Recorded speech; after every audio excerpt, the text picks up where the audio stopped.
Hello there and welcome to History for Lunatics. I'm glad you are here tonight. Find a comfortable place to settle in. You may be listening from bed, from a quiet room after everyone else has gone to sleep, or through headphones while the rest of the house continues around you.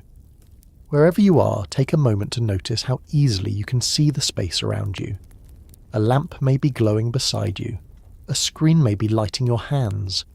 Outside, there may be street lights, passing cars, illuminated windows, and all the ordinary signs of a city that expects the night to remain under control. Tonight, we are going to Atlanta. Not the Atlanta of crowded highways, glass towers, international flights, and familiar television skylines. We're going back to September 1906, when electric lights were still a sign of modern progress. Streetcars carried workers between growing neighborhoods, and city leaders spoke confidently about Atlanta as the capital of a new South. It was a city that wanted to be admired. Atlanta had rebuilt itself after the Civil War. Its boosters presented it as energetic, practical, and forward-looking. They wanted northern investors to see factories instead of ruins, commerce instead of defeat, and opportunity instead of the old plantation order. Rail lines met there. New buildings rose near the centre of town. Newspapers printed several editions a day. Hotels filled with salesmen, politicians and visitors. The city was growing so quickly that streets, housing, sanitation and public services struggled to keep pace. But tonight's story is not about what Atlanta wanted visitors to see. It is about what happened when thousands of white residents turned against their black neighbours. The event was long called the Atlanta Race Riot. That name appeared in official documents, newspaper accounts, histories, and public discussions for much of the 20th century. Many historians and community leaders now use a more accurate term, the Atlanta Race Massacre. The word riot can suggest two comparable groups meeting in mutual violence. That is not an adequate description of what began in downtown Atlanta on the evening of September 22nd, 1906. White mobs hunted black people in public streets, attacked passengers on streetcars, invaded businesses, and killed people who had been given no warning that their city was about to become dangerous. The violence did not begin because Atlanta suddenly lost its senses in a single evening. It was prepared over months and years. Politicians encouraged white resentment. Newspapers published sensational claims. Economic competition was turned into racial suspicion. Black achievement was described as a threat. Allegations involving black men and white women were repeated before they were investigated. By the time crowds gathered downtown, many white Atlantans had already been taught whom to fear and whom to blame. That is the part of this history we need to approach carefully. Large acts of violence are often remembered through their most dramatic moments. We remember the mob, the shouting, the broken windows, the weapons, the bodies, and the arrival of soldiers. Those details matter, and we will reach them. But if we begin with the crowd, we risk missing the quieter decisions that made the crowd possible. Before a man lifted a club, someone had printed a lie. Before a passenger was dragged from a streetcar, someone had argued that black citizens did not truly belong in the city. Before a business window was smashed, someone had decided that black prosperity was an insult to white authority. Before the first killing, people with influence had spent months explaining why white anger was reasonable. So let me ask you a question. Where are you listening from tonight? Are you in a large city where you pass hundreds of strangers without thinking about them? Are you in a small town where people recognize one another? Are you somewhere quiet, far from busy streets? And how well do you believe you know the place where you live? Most of us develop a simple trust in familiar surroundings. We know which road takes us home. We recognize the shops, intersections, bus stops, and buildings that make up our daily lives. Even when a city is imperfect, familiarity gives it a sense of stability. A street crossed safely yesterday will probably be safe tomorrow. The person who sold you something in the morning will still recognize you in the evening. The police, whatever their failures, are at least supposed to protect the public rather than surrender it to a mob. Black Atlantans in 1906 had built lives around that same ordinary trust.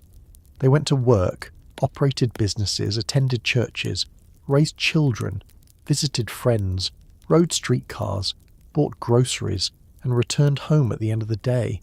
Some had been born enslaved. Others belonged to the first generation in their families born after emancipation. Some were labourers surviving from one week to the next. Others were teachers, ministers, doctors, barbers, printers, tradesmen, property owners, and business leaders. Atlanta was home to an unusually important network of black schools and colleges. Atlanta University, Clark University, Gammon Theological Seminary, Morris Brown College, and Spelman Seminary were helping educate a growing black professional class. Churches provided worship, political discussion, mutual aid, education, and community organisation.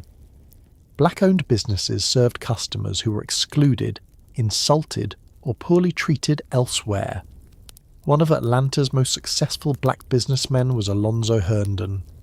Born into slavery in 1858, Herndon had learned barbering and eventually built a prominent shop that served an affluent white clientele. His business stood in the heart of Atlanta, furnished in a manner that displayed success, skill, and careful management. He later expanded into real estate and insurance. To many people, Herndon's life could have been presented as proof of Atlanta's promise. He had survived slavery, developed a trade, built a business, employed workers, acquired property, and supported his community. To white supremacists, his success represented something else. It showed that black Atlantans might refuse the inferior position assigned to them. That tension sat beneath Atlanta's public confidence. The city promoted progress, but its definition of progress was restricted. White leaders welcomed railroads, factories, investment, and modern technology. They did not necessarily welcome black political influence, economic independence, or social equality. Atlanta wanted to become modern without abandoning white control. The city's population had grown dramatically. In 1900, Atlanta had roughly 89,000 residents, including about 35,000 black residents. By 1910, the total population would rise to approximately 150,000. Rapid growth brought overcrowding, unstable employment, strained public services, and competition for low-wage work. Instead of treating these as problems of planning, labour and inequality, many white commentators blamed black residents. White workers feared losing jobs. Wealthier whites worried about labour unrest and crime. Political candidates looked for issues that could unite white voters across class divisions. Newspaper publishers competed for attention and circulation. In that environment, racial fear became useful. It could sell newspapers. It could win votes. It could persuade a struggling white labourer that his real enemy was not the employer paying him poorly, but the black labourer standing beside him. It could convince respectable white citizens that segregation was public safety rather than organised inequality. It could turn the visibility of successful black businesses into evidence that the racial order was weakening. Atlanta was not unusual in this respect. Across the United States, the decades after Reconstruction brought an organised attack on black citizenship. Southern states imposed poll taxes, literacy tests, complicated registration systems, and other measures intended to remove black voters from political life. Segregation was expanded through law and custom. Lynchings were used not only to kill individuals, but also to frighten entire communities. The federal government had largely withdrawn from protecting the rights promised after the Civil War. The Supreme Court allowed segregation and disfranchisement to grow. White political leaders learned that they could attack black rights with little risk of meaningful national intervention. Atlanta's leaders often preferred a polished version of this system. They wanted order, investment, and a reputation for moderation. Open disorder was bad for business. A mob rampaging through downtown could frighten investors and embarrass the city.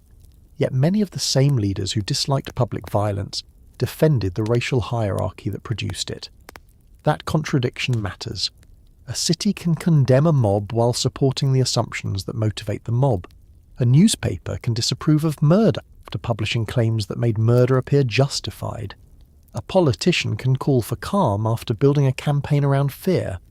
A police department can restore order after failing to protect the people marked as targets. The massacre developed inside those contradictions. During the 1906 campaign for governor of Georgia, two leading candidates were Hoke Smith and Clark Howell. Both men had close relationships with powerful Atlanta newspapers. Smith had been the publisher of the Atlanta Journal. Howell was editor of the Atlanta Constitution. Their campaign included disputes over railroad regulation, prohibition, economic policy, and political influence. But race became one of its most effective instruments. Smith argued for further restrictions on black voting. Howell attempted to challenge Smith while preserving his own standing among white supremacist voters. Neither candidate wanted to appear insufficiently committed to white political control. As the campaign continued, black citizenship was not discussed as a constitutional right. It was treated as a problem white politicians were competing to solve. The language did not stay confined to voting. Claims about crime, public behaviour, saloons, employment, and sexual danger blended together. Black men were repeatedly portrayed as threats to white women. Black-owned establishments were presented as sources of disorder. Black economic success was connected to political insolence. A person reading these arguments day after day did not have to be directly ordered to attack anyone. He was being given a story in which black freedom caused white danger. The most explosive part of that story involved allegations of sexual assault. The image of the black male attacker and the vulnerable white woman had been used throughout the post-Civil War South to justify segregation, lynching, and the destruction of black political rights. Accusations did not need to be proven. Rumour alone could be enough to produce a mob. In many cases, newspapers reported allegations in language that assumed guilt before an arrest or investigation had taken place. This was not responsible concern for women's safety. It was racial propaganda built around the bodies of white women and directed against black communities. The actual experiences of women were often secondary. Their names, statements, uncertainties, and circumstances could be replaced by dramatic headlines. Editors knew that fear attracted readers. Politicians knew it moved voters. Men who claimed to defend womanhood could use that claim to authorize public brutality. By September 1906, the campaign for governor had ended, but the atmosphere it helped create remained. Newspapers continued printing stories about alleged attacks. The Atlanta Georgian, the Atlanta Journal, the Atlanta Constitution, and other publications competed in a crowded market. Extra editions could appear during the day as new claims spread. Headlines were designed to be seen quickly by people passing newsstands or gathering on sidewalks. On Saturday, September 22nd, the city was busy. Workers had been paid. People came downtown to shop, drink, conduct business, meet friends, or travel through the central streets. Saloons were crowded. Streetcars moved through the city. Newsboys sold papers. It was the kind of evening when a large number of people could gather without anyone initially treating the gathering as extraordinary. Then the newspapers began reporting alleged assaults involving black men and white women. The accusations were unsubstantiated. Details changed. Stories accumulated. Extra editions intensified the claims, rather than slowing down to establish what had actually happened. Later investigations would not confirm the sensational picture presented to the public. But on that Saturday, the immediate effect mattered more than the truth. Headlines moved through downtown faster than evidence ever could. Men read them in saloons. Boys shouted them on street corners. Groups gathered around newspaper offices. People repeated what they believed they had heard. One allegation became several. Uncertainty became certainty. The fact that no court had examined the claims made little difference. The city had been prepared to believe them. The Atlanta Georgian and other newspapers had spent months connecting black men, black saloons, crime, and threats to white womanhood. The Fulton County grand jury would later criticize the press for helping encourage the violence. Historical accounts now recognize sensational newspaper coverage as a major catalyst of the massacre. It is easy to imagine everyone in the crowd as visibly monstrous from the beginning. History is rarely that convenient. Some men probably arrived downtown already hoping for violence. Some carried weapons, some were drunk. Some were young enough to experience the crowd as excitement before they understood what it would become. Others may have gathered from curiosity. They wanted to see what was happening. They stood near the edges, listened to speeches and rumours, watched people push closer together, and remained when leaving was still possible. That does not make them innocent. Crowds are built from individual decisions. A person decides to go toward the shouting instead of away from it. He decides to repeat an accusation he cannot verify. He decides that another man's anger proves the rumour must be true. He decides not to object when someone proposes violence. He decides that watching is different from participating. Then the first victim is struck and the boundary moves. What had seemed unthinkable becomes something the crowd has already done. Atlanta's mayor, James G. Woodward, attempted to calm the gathering. Other officials also urged restraint. Their words were not enough. The city's authorities had no simple way to reverse months of racial agitation in a few minutes.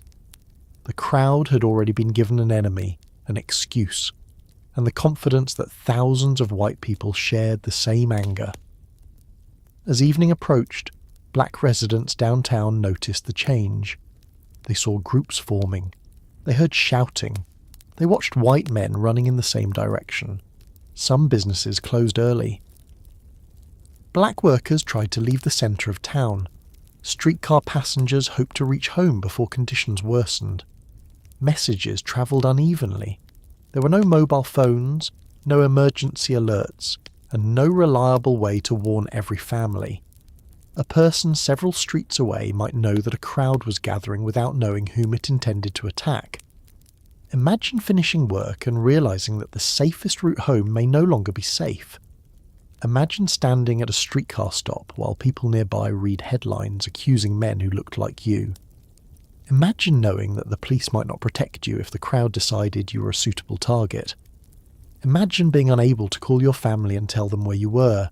For Black Atlantans, the danger was not limited to anyone accused of a crime. The mob did not carry out an investigation.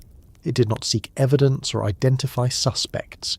It selected victims by race. A well-dressed black businessman could be attacked. A labourer could be attacked. A woman riding a streetcar could be attacked. A barber working in his shop could be attacked. A child could be caught in the violence. The purpose of a racial mob is larger than punishment. It communicates that no member of the targeted group is secure. It transforms public space into a warning. Your education will not protect you. Your profession will not protect you. Your careful behaviour will not protect you. Your innocence will not protect you. The mob claims authority over all of you. The precise number of people killed in the Atlanta massacre remains uncertain. Official records minimise the death toll. Historical estimates vary, but researchers agree that at least 25 black people were killed, and some accounts suggest more. Scores were injured. 2 white people also died. The uncertainty is not a minor problem of bookkeeping. It reflects the unequal value officials and newspapers placed on black lives, the confusion of the violence, and the ease with which victims could disappear from public memory. For many years, Atlanta remembered the event selectively. Calling it a riot helped distribute responsibility across an indistinct period of disorder. It allowed later generations to imagine that violence simply erupted.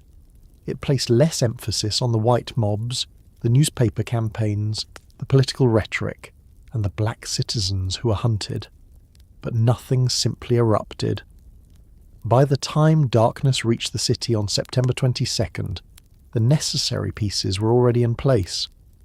There was a growing black population building institutions and businesses despite segregation. There were white politicians competing to restrict black political power. There were newspapers willing to publish unverified accusations in inflammatory language.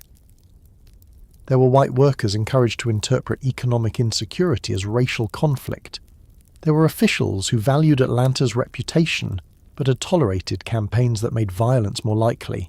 There was a crowd, and inside that crowd were individuals beginning to understand that they could do things together that many of them might never have attempted alone. Before we follow them into the streets, it is important to spend time with the Atlanta they believed they were defending, and the black Atlanta they had learned to resent. Because the massacre was not caused by black failure. It developed during a period of black progress.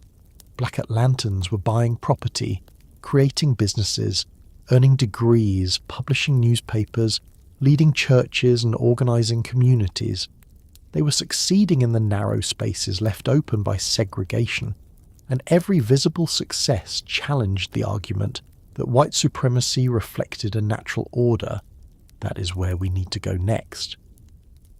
Not yet into the mob, and not yet into the violence, but into the neighborhoods, schools, churches, offices, shops, and homes of black Atlanta before September 22nd.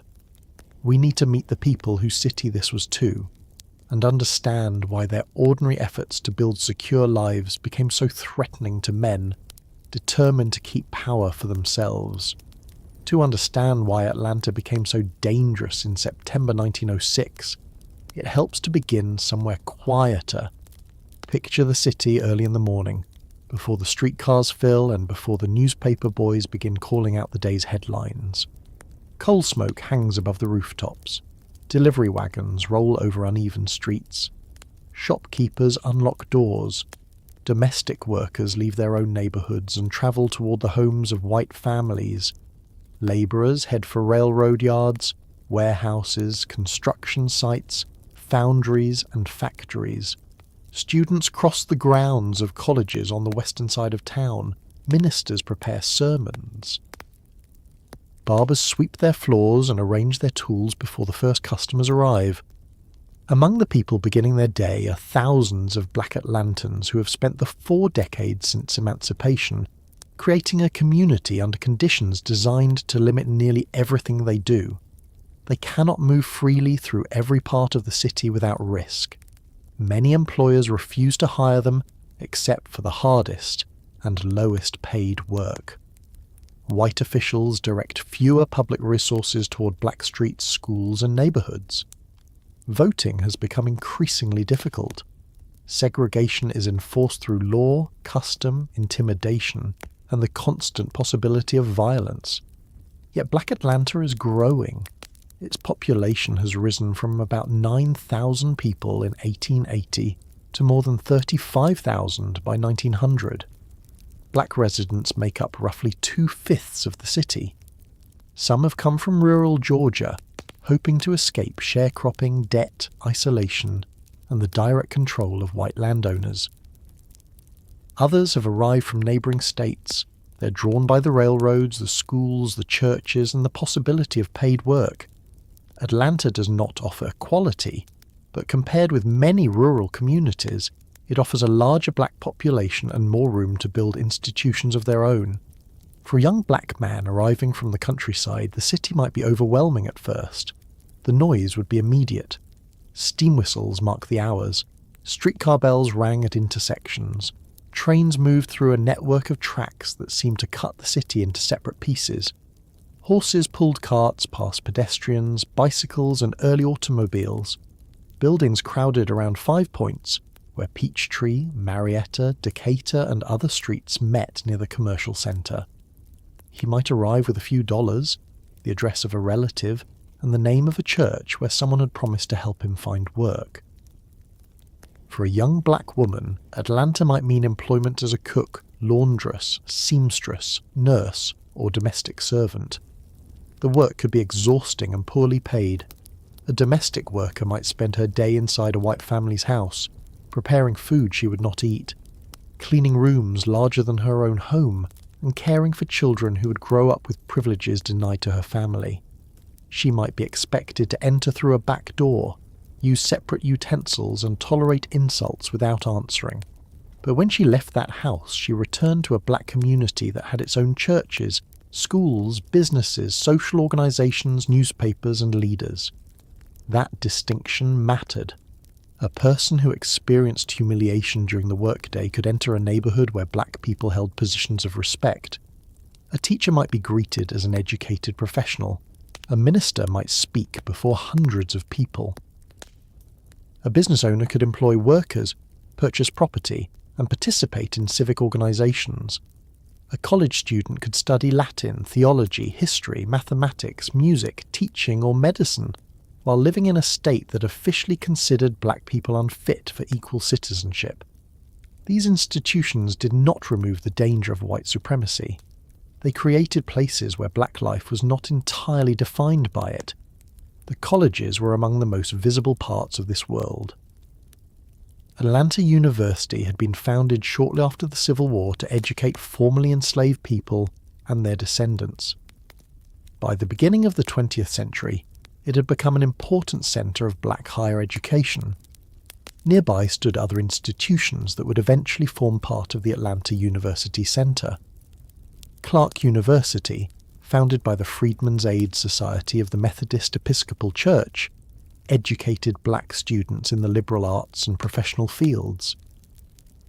Atlanta Baptist Seminary, later known as Morehouse College, trained young men, many of whom entered the ministry or became educators.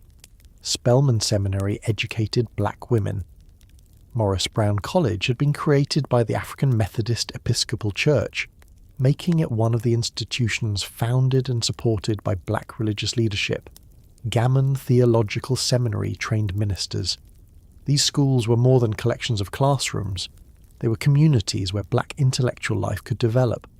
Students attended lectures, joined literary societies, performed music, debated politics, and prepared for careers that most white Georgians believed should remain closed to them. Faculty members conducted research and wrote about the conditions facing black Americans. Graduates became teachers, pastors, doctors, business people, and organisers throughout the South. Atlanta University was also connected to W.E.B. Du Bois, one of the most important black scholars and political thinkers of the period. Du Bois taught there and directed studies examining black life through evidence rather than the racial assumptions common in white newspapers and politics. His work investigated families, businesses, education, health, crime, and social conditions. At a time when white supremacists described black communities as naturally disordered, Du Bois and other black scholars documented the systems that restricted opportunity and the institutions black people built in response. Education carried a practical importance that is easy to underestimate. Public schooling for black children was severely underfunded. Buildings were often overcrowded or inadequate. Teachers worked with limited supplies. School terms could be shorter than those provided to white students. A family that wanted a child to remain in school might have to give up wages that child could otherwise earn. Books, clothing, travel, and tuition required money. So when a black student reached one of Atlanta's colleges, the achievement usually belonged to more than one person. Parents had made sacrifices. Teachers had given extra attention. Church members had raised funds. Relatives had provided a room or meals. A community had invested in the possibility that education might open a narrow path through the barriers of Jim Crow. White observers could interpret the same student very differently. To black families, an educated son or daughter represented progress. To white supremacists, that student could appear to be forgetting his or her assigned place. This phrase, knowing one's place, appears repeatedly in the racial language of the era. It sounds almost mild until we consider what it demanded. A black person's place was supposed to be below white people in politics, employment, public behaviour, income, education, and social standing. He was expected to step aside on a sidewalk, accept inferior service, use respectful titles for white people who did not return the courtesy, and remain calm when insulted. No level of patience could make that system fair. The success of Black Atlantans exposed its dishonesty. If white supremacy rested on the claim that black people were incapable of education, what did a black professor prove? If segregation was defended as a natural separation between unequal groups, what did a successful black business owner prove? If black voters were described as ignorant and irresponsible, what did a community of ministers, teachers, property owners, and college graduates prove? The answer was threatening because it did not require an argument. These people existed. Their lives contradicted the claims being made about them. One of the clearest examples was Alonzo Franklin Herndon. Herndon had been born enslaved in Walton County, Georgia, in 1858. His father was a white enslaver, and his mother, Sophanie, was an enslaved black woman. After emancipation, Herndon and his family entered a world in which freedom had been declared, but economic security had not been provided. Like many formerly enslaved families, they had little property and few protections. Herndon learned barbering, a trade that offered an unusual path toward independence. Barbering required skill, cleanliness, conversation, reliability, and an understanding of customers. In southern cities, some of the most profitable barbershops serving white men were owned and operated by black barbers. There was a contradiction at the centre of these businesses. A white customer might refuse to sit beside a black man in a restaurant, or accept him as an equal in public life, yet he would allow a black barber to stand close to his face holding a razor. He might discuss politics, business, and family matters while being shaved, then leave the shop and support laws intended to prevent that barber from voting. Herndon understood the market and built his business carefully. His most famous shop, located on Peachtree Street, served prominent white customers. It was known for its elaborate furnishings and professional service. Herndon invested his earnings in real estate, purchasing property at a time when black ownership carried both economic value and social meaning. He later entered the insurance business and established what became the Atlanta Life Insurance Company. Insurance was especially important in black communities because white-owned companies often refused to serve black customers or offered them discriminatory terms. A black-owned insurance company could help families pay burial expenses, protect property, and survive the loss of a wage earner. It could employ black agents, clerks, managers, and professionals. It could collect small weekly payments from working families and turn them into a larger pool of community capital. Herndon's wealth was exceptional, but the wider black business community included many smaller enterprises. There were grocery stores, restaurants, barber shops, boarding houses, funeral businesses, printing offices, repair shops, tailors, laundries, drug stores, and professional offices.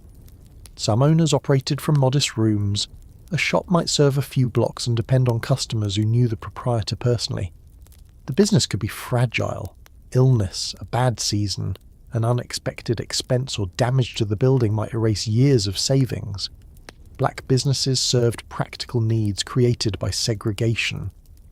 When white establishments refused service or treated black customers poorly, black-owned establishments offered alternatives. Money earned in white households, factories, rail yards, and construction sites could circulate through black neighbourhoods. A worker paid on Saturday might visit a black grocer, a barber, a restaurant, a church collection, or a mutual aid society before the weekend ended. This circulation did not make Black Atlanta economically independent. Most black workers remained confined to low-paying occupations. Black men often worked as labourers, porters, drivers, waiters, or service workers. Black women were heavily concentrated in domestic service and laundry work.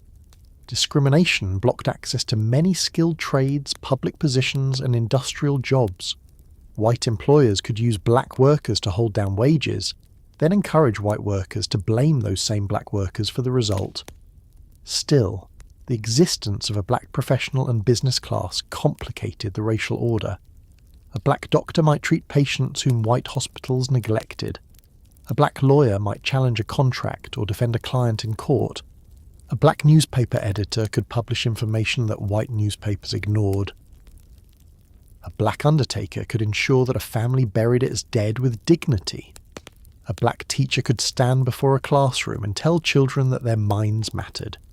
A black minister could address a congregation larger than the audience many politicians commanded. These roles created authority that did not depend entirely on white approval. The churches were central to that authority.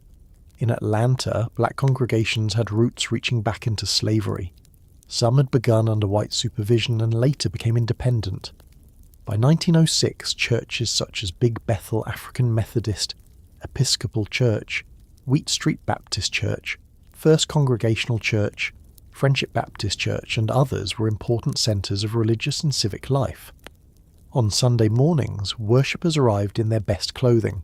Families sat together, choirs sang, ministers preached from Scripture while also addressing education, employment, family responsibilities, racism, and current events. Announcements might include news of a sick member, a funeral, a school program, a fundraising effort, or a meeting of a social organisation. A church building could be used throughout the week. Children attended lessons. Women's groups organised charitable work. Mutual aid societies collected funds for members facing illness or death. Political questions were discussed. Visitors from other cities spoke. College events and public lectures drew audiences. During a crisis, a church could become a shelter, a meeting place, or a centre for distributing information. White political leaders understood the influence of black ministers. A pastor who could speak to hundreds of congregants held a form of leadership that city officials could not simply dismiss.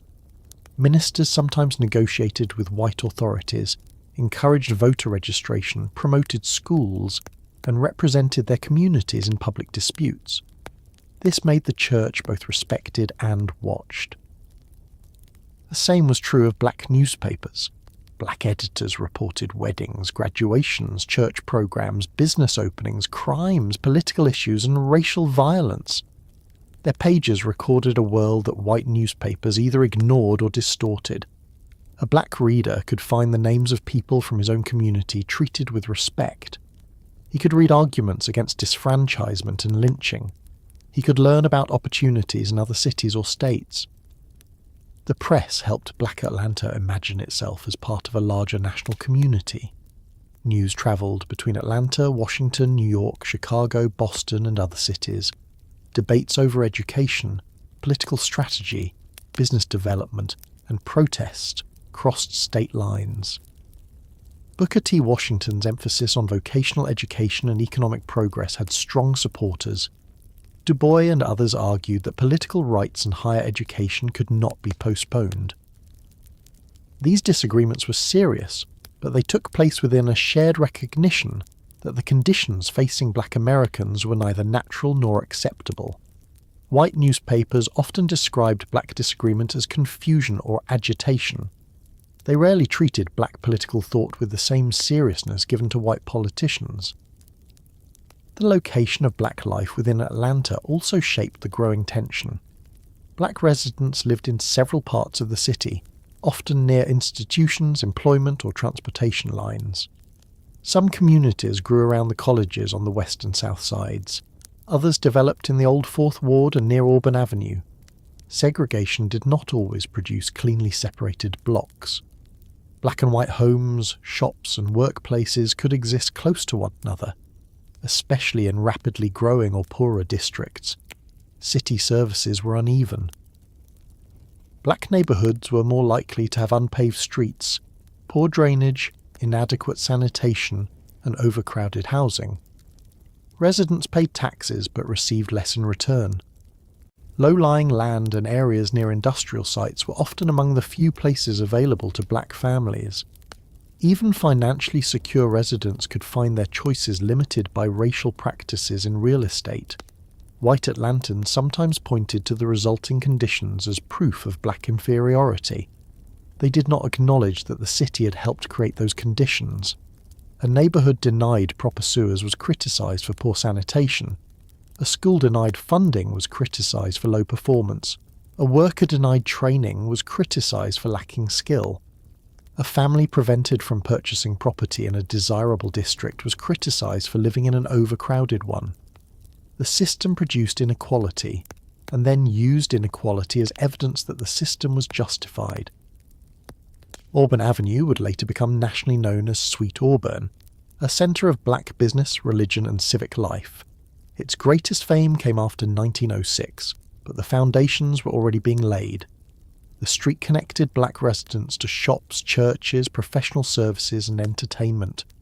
Its very existence demonstrated what could happen when black customers and entrepreneurs supported one another within the boundaries imposed by segregation. There was pride in this development, but pride should not be confused with comfort.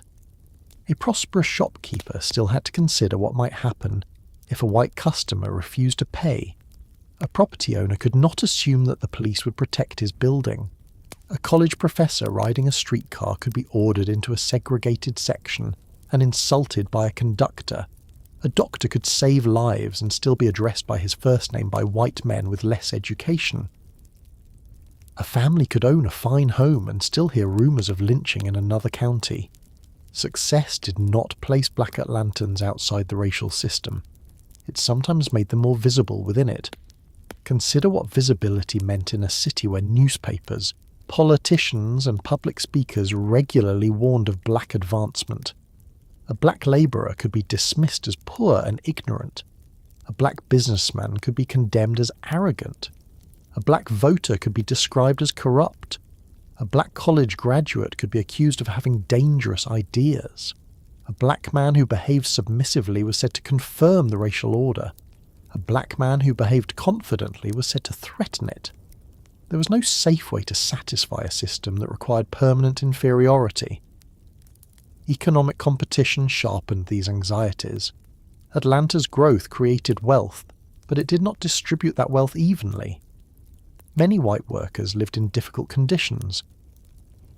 They faced low wages, long hours, industrial accidents, unemployment, and overcrowding. They saw a small number of wealthy white families gaining influence while their own lives remained uncertain. Racial politics offered them a false explanation. Instead of asking why employers paid so little, they could be told that black workers were taking their jobs. Instead of asking why housing was inadequate, they could be told that black migration was overcrowding the city. Instead of asking why public services failed, they could be told that black neighbourhoods were sources of disorder. This did not require every white worker to be wealthy or powerful. It offered racial status as compensation for economic insecurity. A man might have little money, but he was encouraged to believe that whiteness placed him above a successful black barber, teacher, or shopkeeper. The more visible black success became, the more unstable that compensation felt. Hernan's barbershop was not merely a place to receive a shave. To a resentful observer, it was evidence that a black man could build something elegant in the centre of a city governed by whites. A black college was not merely a school. It was evidence that black students were preparing to enter professions and public debates. A black-owned home was not merely shelter. It was property, independence, and a claim on the future. A black church was not merely a place of worship.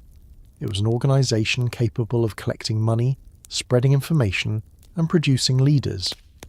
None of those things attacked white citizens, but they challenged the belief that white citizens had an unquestionable right to control Atlanta. This helps explain why the violence of 1906 would target people and property that had no connection to the alleged crimes reported in the newspapers. Mobs attacked barbershops because black businesses represented independence. They attacked streetcar passengers because black movement through public space represented citizenship. They threatened neighbourhoods near the colleges because educated and property-owning black residents represented permanence. The crowd was not simply seeking particular suspects. It was striking at the visible structure of black Atlanta. Among the families living in the city was that of Walter Francis White, who was 13 years old in 1906. Walter had very light skin, blonde hair, and blue eyes, but he was born into a black family and identified himself throughout his life as black. His parents were educated and active in Atlanta's black community.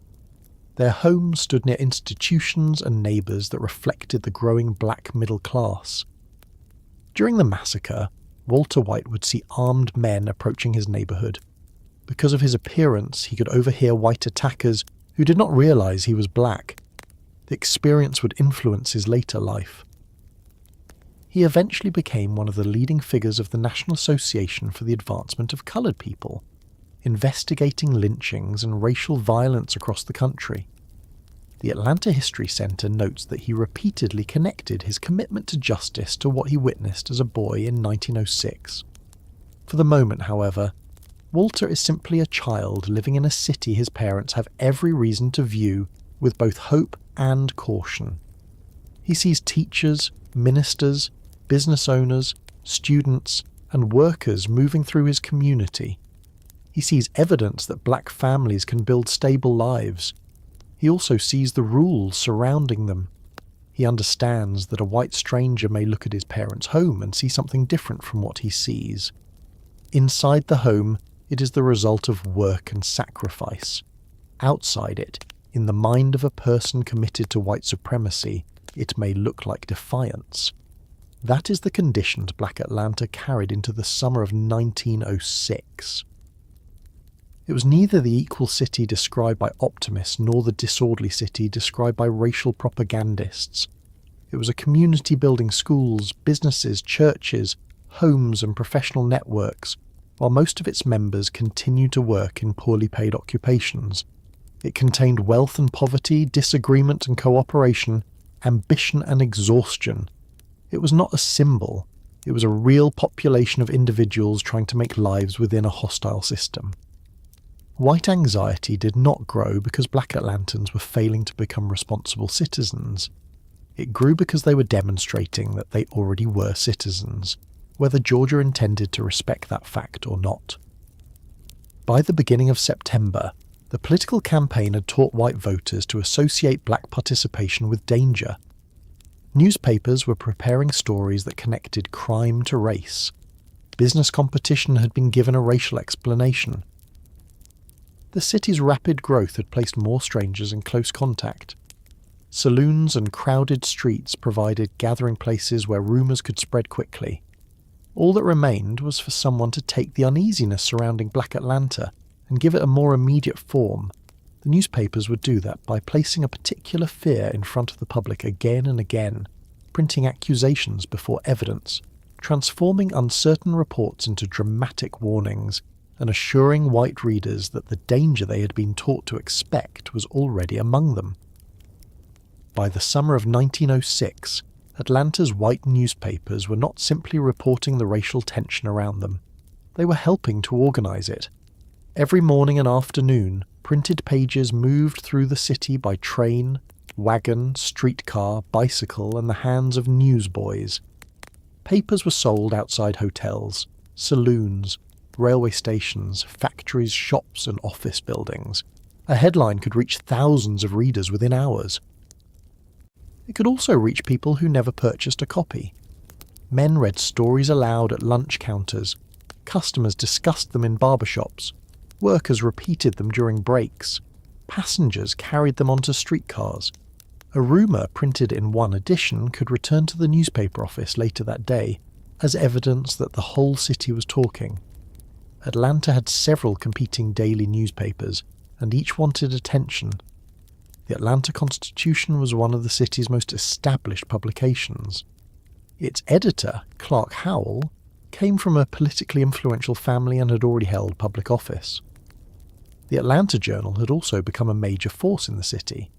Hoke Smith, its former owner and publisher, had served as Secretary of the Interior under President Grover Cleveland and remained closely associated with the paper. The Atlanta News and the newly established Atlanta Georgian competed for readers as well, often using larger headlines, emotional stories, and aggressive editorial language. These papers did not all publish identical arguments, and their owners had political and commercial rivalries. Yet on the subject of race, their differences existed within a narrow boundary. None of the leading white papers treated Black Atlantans as full and equal participants in public life. The debate was usually about how white control should be maintained, not whether it should exist.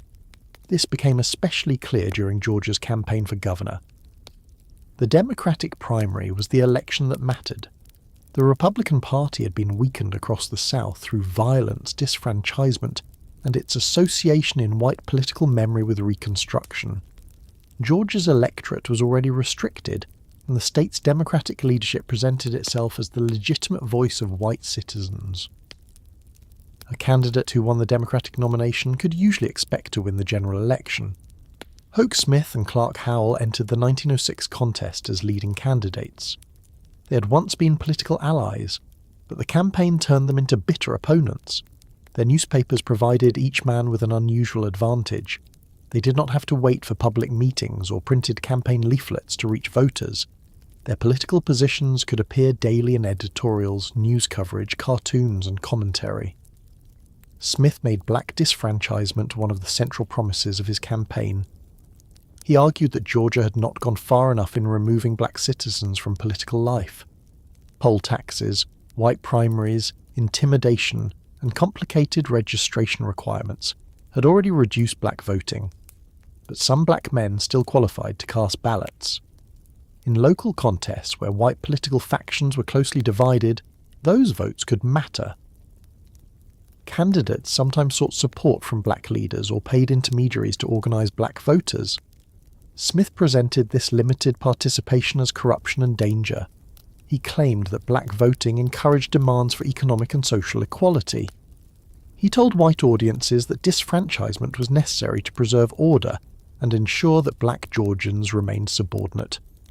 Former populist leader Thomas E. Watson supported Smith and used even harsher language, helping unite rural white voters around the campaign. The argument depended on a deliberate confusion. Black citizens asking to vote were described as attempting to dominate white citizens. Black professionals seeking fair treatment were described as demanding social control. Black business owners pursuing customers were described as becoming arrogant. The exercise of an ordinary right was transformed into an act of aggression. Clark Howell could not oppose this rhetoric directly without risking his position among white voters. Instead, he argued that Georgia's existing measures already kept black voting under control. He tried to portray Smith as inconsistent and opportunistic, pointing to occasions when Smith had cooperated with black political figures. Smith replied by presenting himself as the more reliable defender of white supremacy. The campaign therefore became a competition over which candidate could more convincingly promise racial restriction. A black voter reading about the race was placed in an impossible position. One major candidate wanted to remove his remaining political rights. The other insisted that those rights had already been restricted sufficiently. Neither had to ask for his support as an equal citizen. Both could gain white votes by discussing how little power he should be allowed to possess. This political contest shaped the way other issues were understood. Atlanta was dealing with rapid growth, poor housing, uneven law enforcement, low wages, alcohol-related disorder, and competition for employment. These problems crossed racial lines, but newspapers and politicians repeatedly gave them a racial explanation. Black saloons, black labourers, and black neighbourhoods were presented as sources of instability. The conduct of individual black people was used to make claims about the entire population. White establishments were not judged in the same way. A fight in a saloon owned by a white man was treated as a crime involving particular individuals. A disturbance near a black-owned saloon could be described as evidence of racial lawlessness. A white suspect's actions belonged to him. A black suspect's actions could be assigned to thousands of people who had never met him. The newspapers also connected these stories to prohibition. Alcohol was a major political issue in Georgia. Reformers argued that saloons encouraged violence, poverty, neglect, and crime. Some of that concern reflected real social problems. Workers could lose wages to drinking. Families could suffer from addiction and abuse. Crowded saloons sometimes became sites of fights and criminal activity. But the campaign against alcohol was racialized. Black-owned saloons and drinking establishments received special attention. Editorials portrayed them as places where black men became uncontrolled and dangerous. Stories linked alcohol, crime, and supposed disrespect toward white authority. The presence of black customers in public leisure spaces disturbed white reformers who believed black behavior should remain closely supervised. A black man drinking in a saloon was not merely described as intoxicated. He could be represented as a threat to the racial order. No subject produced greater fear than allegations involving white women. Across the post-Reconstruction South, the accusation that black men posed a sexual danger to white women had become one of the main public justifications for lynching. The claim was repeated so often that it became part of the ordinary language of white politics. Politicians invoked it, editors printed it, ministers referred to it, mob leaders used it to excuse murder. The image did not arise from reliable crime statistics or careful investigations. It served a political purpose. It portrayed white supremacy as protection. It converted restrictions on black freedom into supposed concern for women. It gave violent white men a role in which they could imagine themselves as defenders rather than attackers. The lives and testimony of white women were often treated carelessly within this system. An allegation might be exaggerated, altered, or invented by people who claimed to speak on a woman's behalf. Details that raised doubt could disappear from later reports. A misunderstanding could become an attempted assault. An uncertain identification could become a positive description. Once a racial accusation entered circulation, asking for evidence could be condemned as disloyalty to white womanhood. Black women were almost entirely excluded from this language of protection. They experienced sexual violence, harassment, and economic exploitation, often from white men who faced little risk of punishment. White newspapers rarely treated those crimes as threats to public order. The supposed defense of womanhood was therefore never a general defense of women. It was a system for controlling black men, idealizing white women, and ignoring black women. During 1906, the Atlanta News and the Atlanta Georgian printed repeated reports of alleged attacks by black men against white women. The Georgian had begun publication that year under publisher Fred Loring Seeley and editor John Temple Graves. Graves was a skilled public speaker and an open defender of white supremacy. The paper competed against the Journal and the Constitution by giving readers emotional headlines and dramatic commentary. Its early coverage repeatedly connected black men to sexual danger and black-owned saloons to immorality. The Atlanta News was also known for inflammatory reporting. Later, the Fulton County grand jury investigating the massacre would criticize the city's newspapers and identify the news in particular as having encouraged the violence. That judgment came after the bodies had been counted and Atlanta's reputation had been damaged. Before the massacre, sensational coverage had been profitable. The stories followed a familiar pattern. An accusation appeared under a large headline. The race of the alleged attacker was emphasized. Descriptions were repeated before facts had been established. Editorial comments connected the report to earlier allegations. The individual incident became evidence of a general crisis. Readers were warned that white homes and white women were no longer secure. Calls for law and order existed beside language that suggested the law was failing and that white men might have to act for themselves. This last point was especially dangerous. A newspaper did not need to instruct readers to form a mob. It could praise legal order in one column while using another to persuade readers that official restraint amounted to weakness. It could condemn lynching in formal language and then publish an unverified story designed to create the emotions from which lynching grew. Editors knew the history of racial violence in Georgia. They knew that accusations against black men had led to killings. They knew that crowds could gather before police completed an investigation. They knew that printing the identity or location of a suspect could place other black residents in danger. They continued anyway. One reason was political advantage. Another was competition. Newspapers depended on circulation. A dramatic story brought buyers. An extra edition could be printed when news appeared urgent enough to justify it. The newspaper boy shouting a frightening headline on a crowded street became part of the sales system. Readers who might ignore a detailed report on city finance would stop for a story involving sex, crime, race, and danger. The commercial structure rewarded speed and emotion. Verification required time. Restraint looked less exciting than certainty. A cautious headline might lose sales to a rival paper that was willing to make a stronger claim. The city's newspapers were therefore not passive containers for prejudice. They had a financial reason to intensify it. This does not mean that every editor or reporter planned a massacre. Historical responsibility does not require a secret meeting in which people agree on the exact result. It can also arise from repeated choices made by people who understand the likely danger and decide that political influence, circulation, or personal belief matters more. The white public had already been prepared by other forms of entertainment. Thomas Dixon Jr.'s novel and stage play The Klansman presented the Ku Klux Klan as heroic defenders of white civilization during Reconstruction. The play used exaggerated images of black political rule and sexual threat to justify racial violence. It was performed for large audiences in several American cities and contributed to a national culture in which white supremacist fantasy was presented as history. Accounts of the Atlanta massacre's background note that performances of The Klansman, combined with political rhetoric and newspaper accusations, helped intensify the atmosphere surrounding the city. An audience could leave the theatre believing it had watched a historical lesson.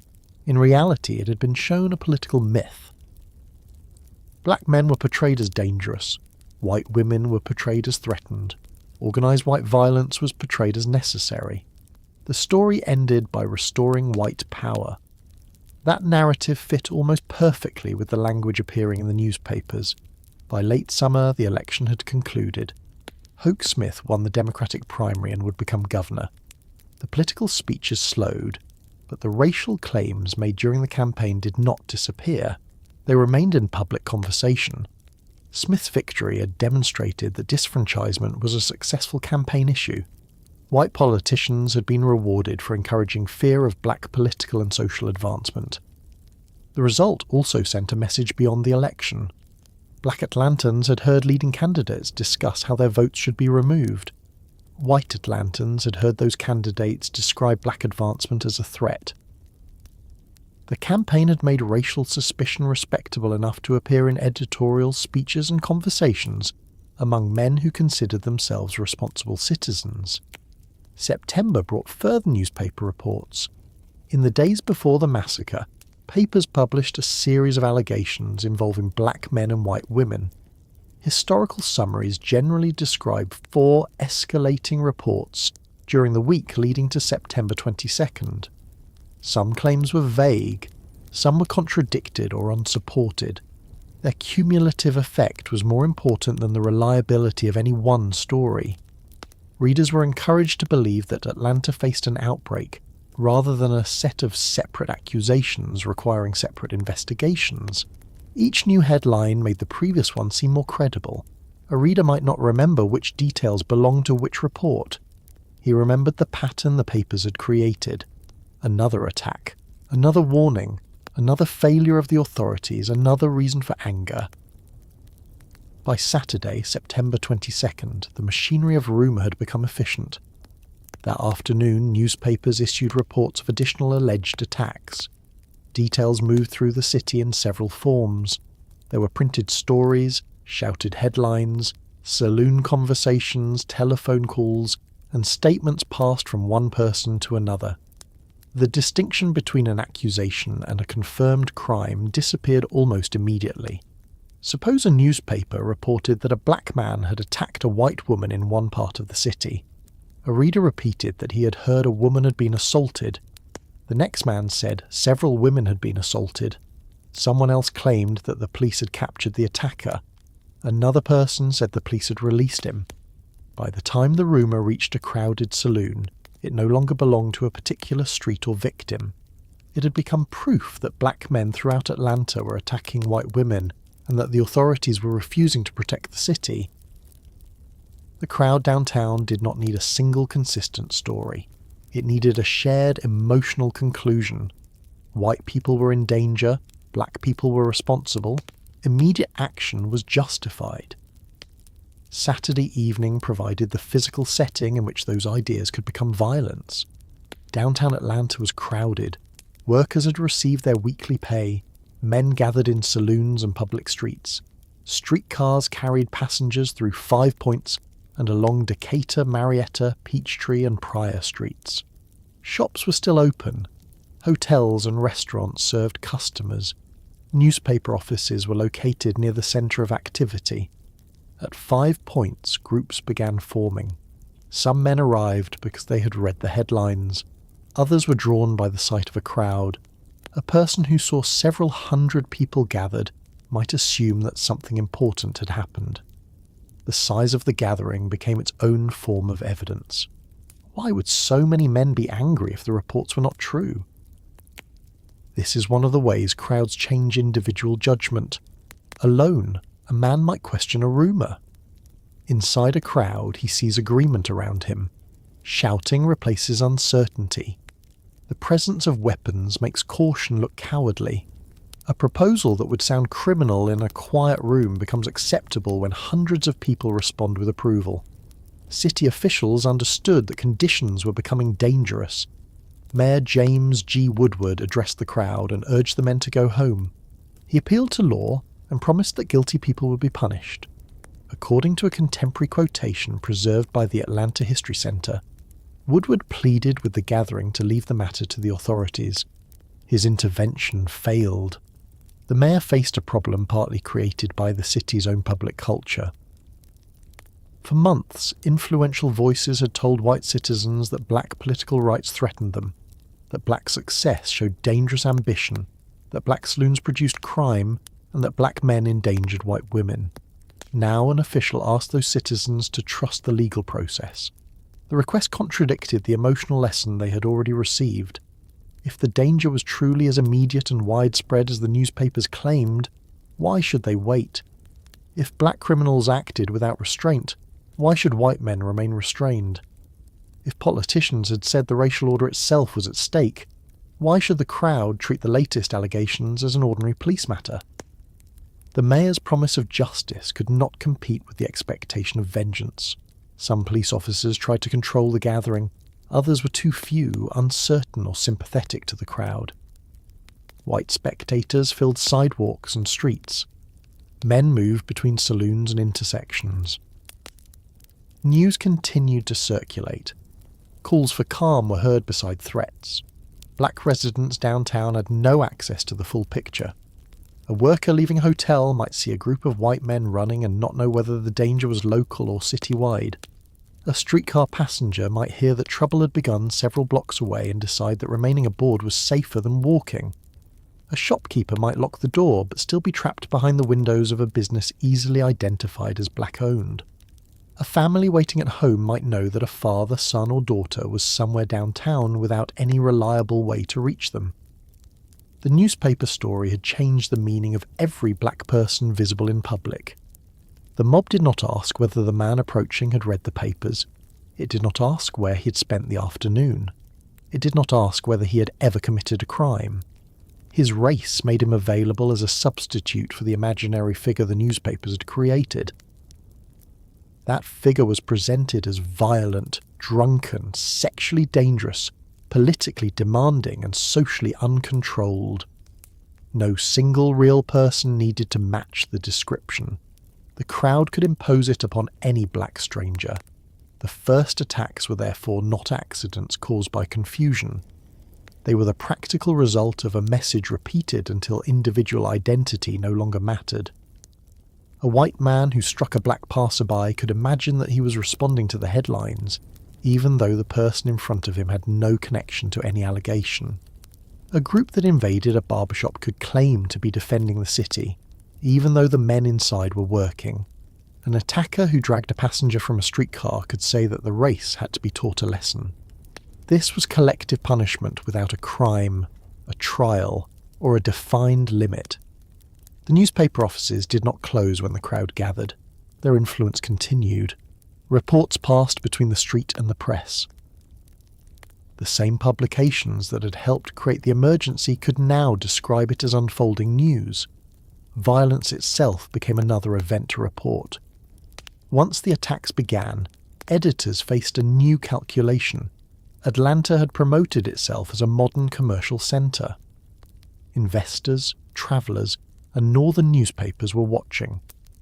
A prolonged racial massacre in the heart of downtown threatened the city's reputation. The same leaders who had tolerated inflammatory racial politics now had reasons to demand order. But restoring order would not undo the work already done. A headline could be printed in minutes. A correction might appear the next day. A denial could be placed on an inside page. None of those things could reach a man already surrounded by a mob or return a victim safely to his family. The relationship between rumour and violence is sometimes described as though false information simply confused people. That description is incomplete. Rumours become most dangerous when they confirm beliefs that people have already chosen to accept. White Atlanta had been told that black advancement meant white decline. It had been told that black voting meant corruption. It had been told that black independence meant insolence. It had been told that black men represented sexual danger. The reports on September 22nd did not introduce a new idea. They gave an existing idea the appearance of an immediate emergency. By nightfall, thousands of white people had gathered near the centre of the city. Sensational accusations had become public certainty. Political language had become permission. Newspaper competition had become a source of danger to people who had no control over what was printed about them. The crowd began moving through streets that black Atlantans had used every day for work, shopping, travel and business. Those streets had not changed. The buildings were the same. The streetcars still followed their tracks. Electric lights still illuminated shop windows. What had changed was the authority the crowd believed it possessed. The first black pedestrians were being noticed. Men were pointing. Groups were separating from the larger gathering. Shopkeepers were lowering blinds. Passengers were beginning to understand that a streetcar could carry them directly into the path of attackers. The rumours had completed their work. The violence no longer required a newspaper to direct it. Saturday, September 22nd, 1906 had begun as an ordinary working day in Atlanta. Stores opened, streetcars followed their usual routes, trains arrived and departed. Hotel employees carried luggage, cooks prepared meals, porters moved through stations and clerks stood behind counters. Families came downtown to shop. Labourers collected their weekly pay. Men stopped at saloons before going home. Newspaper boys moved through the streets selling extra editions filled with alarming reports. By late afternoon, the ordinary movement of the city had started to change. Groups of white men gathered near 5 Points, the busy intersection at the centre of downtown Atlanta. Others collected around the corner of Pryor and Decatur streets. Some had read the newspapers. Some had heard the headlines shouted in the street. Some had been told that several white women had been attacked by black men. The reports were unsubstantiated, but they had been printed with enough confidence and repeated often enough that many people treated them as established facts. Not everyone who approached the gathering had arrived intending to kill someone. Some were curious. Some wanted to hear what others knew. Some had come downtown for unrelated reasons and stopped when they saw the crowd. Others were already angry and looking for an opportunity to act. That mixture is important because a mob does not always begin with every person sharing the same intention. It can begin with a few men who want violence, surrounded by many more who are willing to watch, agree, encourage, or simply remain present. The violent members draw confidence from the size of the gathering. The spectators convince themselves that watching is not participation. The difference between the two groups becomes smaller with every shouted threat. The crowds continued to grow. Thousands of white men and boys eventually gathered downtown. Many had been drinking. Some carried pistols, knives, clubs, pieces of metal, or other objects that could be used as weapons. Others armed themselves after arriving, breaking wooden boards from fences or taking tools and materials from nearby businesses. The streets were brightly lit compared with the surrounding residential areas. Electric signs and shop windows gave the commercial centre a modern appearance. Streetcars moved along fixed tracks through the gathering. The city looked organised, but the people filling its streets were beginning to reject the ordinary rules that organisation required. Mayor James G. Woodward appeared before the crowd and attempted to persuade the men to leave. He urged them to return home and allow the police and courts to handle any crimes that had occurred. He promised that guilty people would be punished. His words failed. For months, white politicians and editors had insisted that black crime was spreading, that black political participation threatened white control, and that the authorities were not doing enough. Now the mayor was asking the same public to trust the legal system. Many men in the crowd had already been taught to interpret patience as weakness. They did not want an investigation. They wanted a target. At some point during the early evening, the gathering stopped behaving like a crowd waiting for information and began acting as a mob. There was no single announcement that marked the transition. No bell rang. No official declared that public order had ended. The change occurred through a series of smaller actions. Someone pointed toward a black pedestrian. A group surrounded him. A man struck him. Others joined. The victim fell. The crowd shouted. People who had been uncertain saw that an attack could happen without immediate punishment. After that, the next attack became easier. The mob moved through Decatur Street, Pryor Street, Central Avenue, and other parts of the central business district. Black men encountered in public were chased, beaten, stabbed, shot, or killed. Black women were attacked as well. Victims were selected because they were visible and because they were black. The attackers did not ask whether they were connected to any of the newspaper accusations. A man leaving work could become a target before reaching the next corner. A person waiting for transportation could be surrounded. Someone who tried to run might attract more attention. Someone who remained calm might be accused of arrogance. There was no behaviour that guaranteed safety. The mob had created its own definition of guilt, and race was the only evidence required. Streetcars became especially dangerous. Atlanta's electric streetcar system carried passengers between downtown and the city's residential neighborhoods. Black riders were required to follow segregation rules, usually sitting in designated sections. On an ordinary evening, a streetcar might offer a direct route home. On September 22nd, the fixed tracks made the cars easy for the mob to stop. Groups of white men climbed aboard and searched for black passengers. They dragged people from their seats. Some victims were pulled through doors or windows. Passengers who had paid their fares and expected to be carried home found themselves trapped in vehicles surrounded by attackers. White passengers sometimes watched in silence. Some may have objected, but the power inside the car belonged to the armed men entering it. Conductors and motormen could not or would not provide protection. A public transportation system operated under city authority became a method for delivering black citizens into the hands of a mob. For families waiting in black neighbourhoods, the streetcars brought uncertainty. A wife might know that her husband usually returned on a particular line, but the car could arrive without him. Parents might expect a son or daughter from work and hear, instead, that streetcars had been stopped downtown. There was no central source of reliable information. Telephone service was limited. Rumours travelled faster than confirmed reports. People heard that the mob was attacking passengers, then heard that it was moving toward a different street, then heard that soldiers were coming, then learned that no soldiers had yet arrived. Every delay increased fear. The mob also attacked black-owned businesses.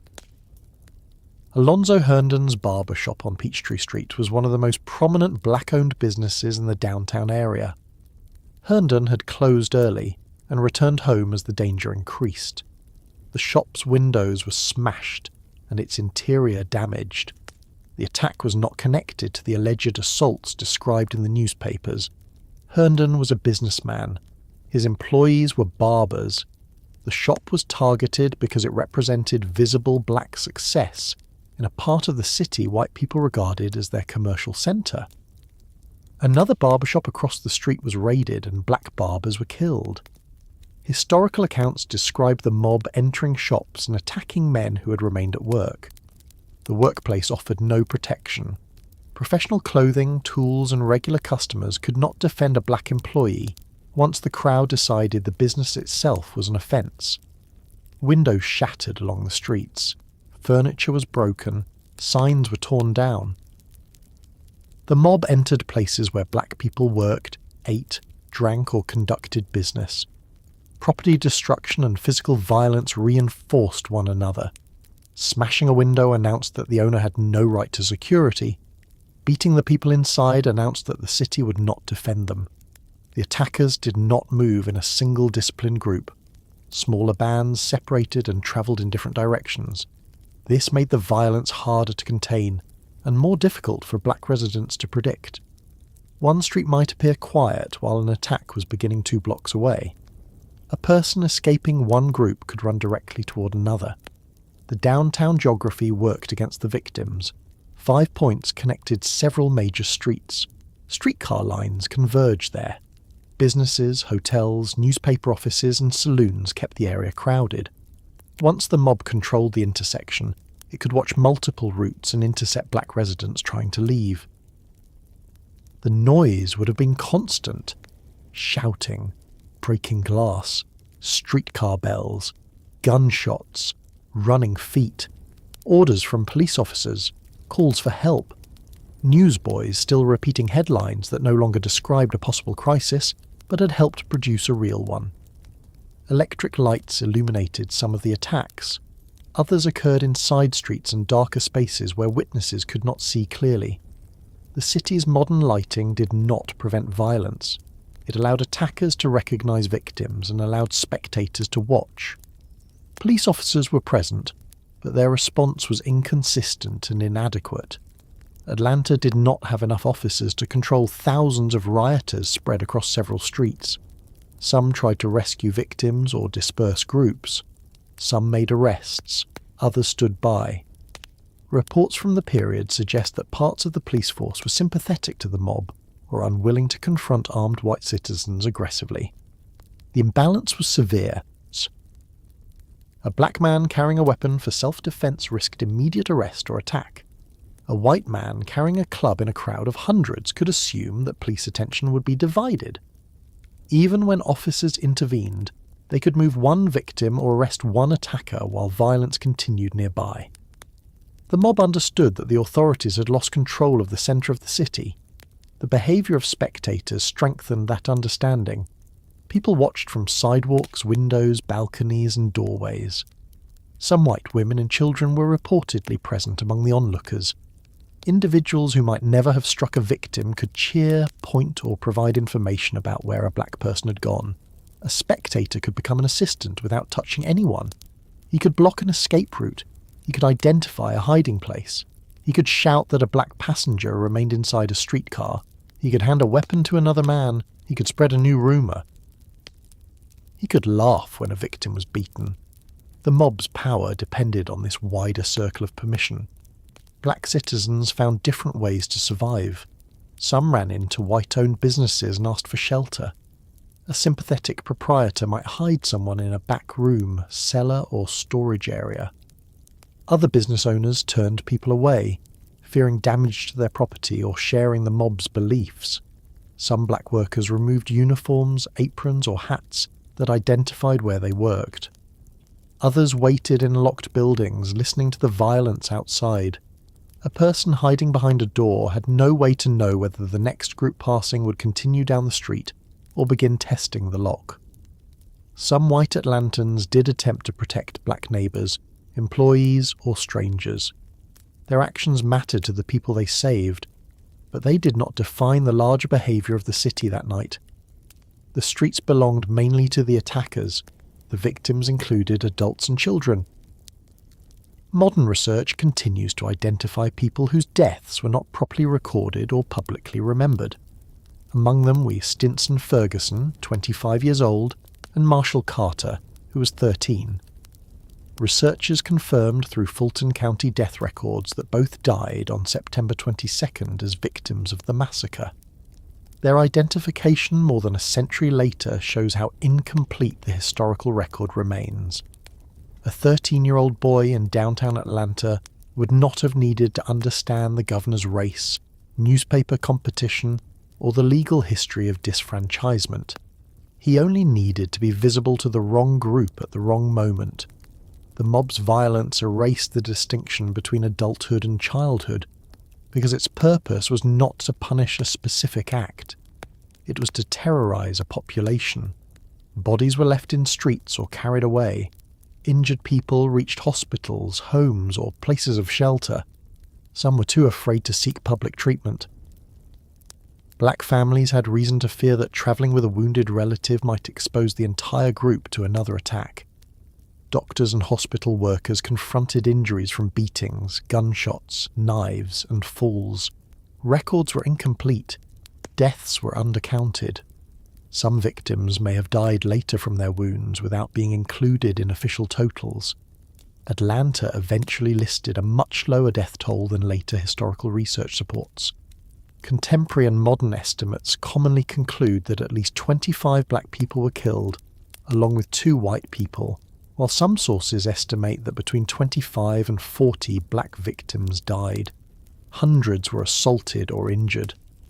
The uncertainty reflects confusion, poor record-keeping, official minimization, and the difficulty black families faced in ensuring that the deaths of their relatives were publicly acknowledged. The 2 white deaths did not make the violence equal. One white person was reportedly killed during the confusion when he was mistaken for someone else or caught in the disorder. Another died during the broader period of violence. Their deaths were tragic, but the mob's organised targets were black residents. The overwhelming direction of the violence was clear. As the hours passed, rumours spread beyond downtown. White residents heard that black communities were arming themselves. Black residents heard that the mob intended to leave the business district and invade their neighbourhoods. Some of those reports were accurate, others were exaggerated. After the newspapers had demonstrated how easily false claims could produce violence, no one could know which warning to ignore. Black families began preparing to defend their homes. Doors were locked, lights were lowered, children were moved away from windows, men searched for pistols, shotguns, rifles, or any object that might stop an attacker. Neighbours gathered rather than remaining isolated. The decision to arm themselves carried serious risk. White authorities regularly treated black self-defence as aggression.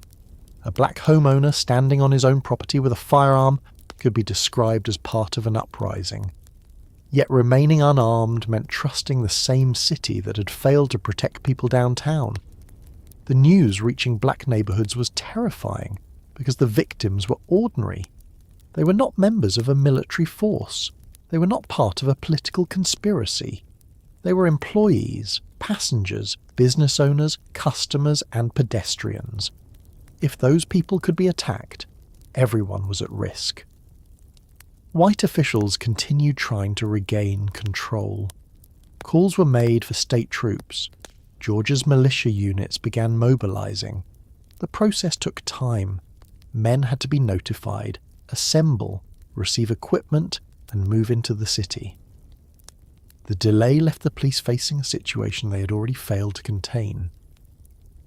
Near midnight, the militia was summoned in force. Uniformed troops entered streets where civilian authority had weakened. They carried rifles and established positions in the commercial district. Streetcar service was suspended, removing one of the mob's main sources of victims and reducing movement through downtown. The presence of soldiers changed the balance, but it did not immediately end the violence. Some rioters remained in the streets. Smaller groups continued searching for black people. The crowd had been allowed to act for hours, and men who had beaten or killed people had little reason to expect punishment.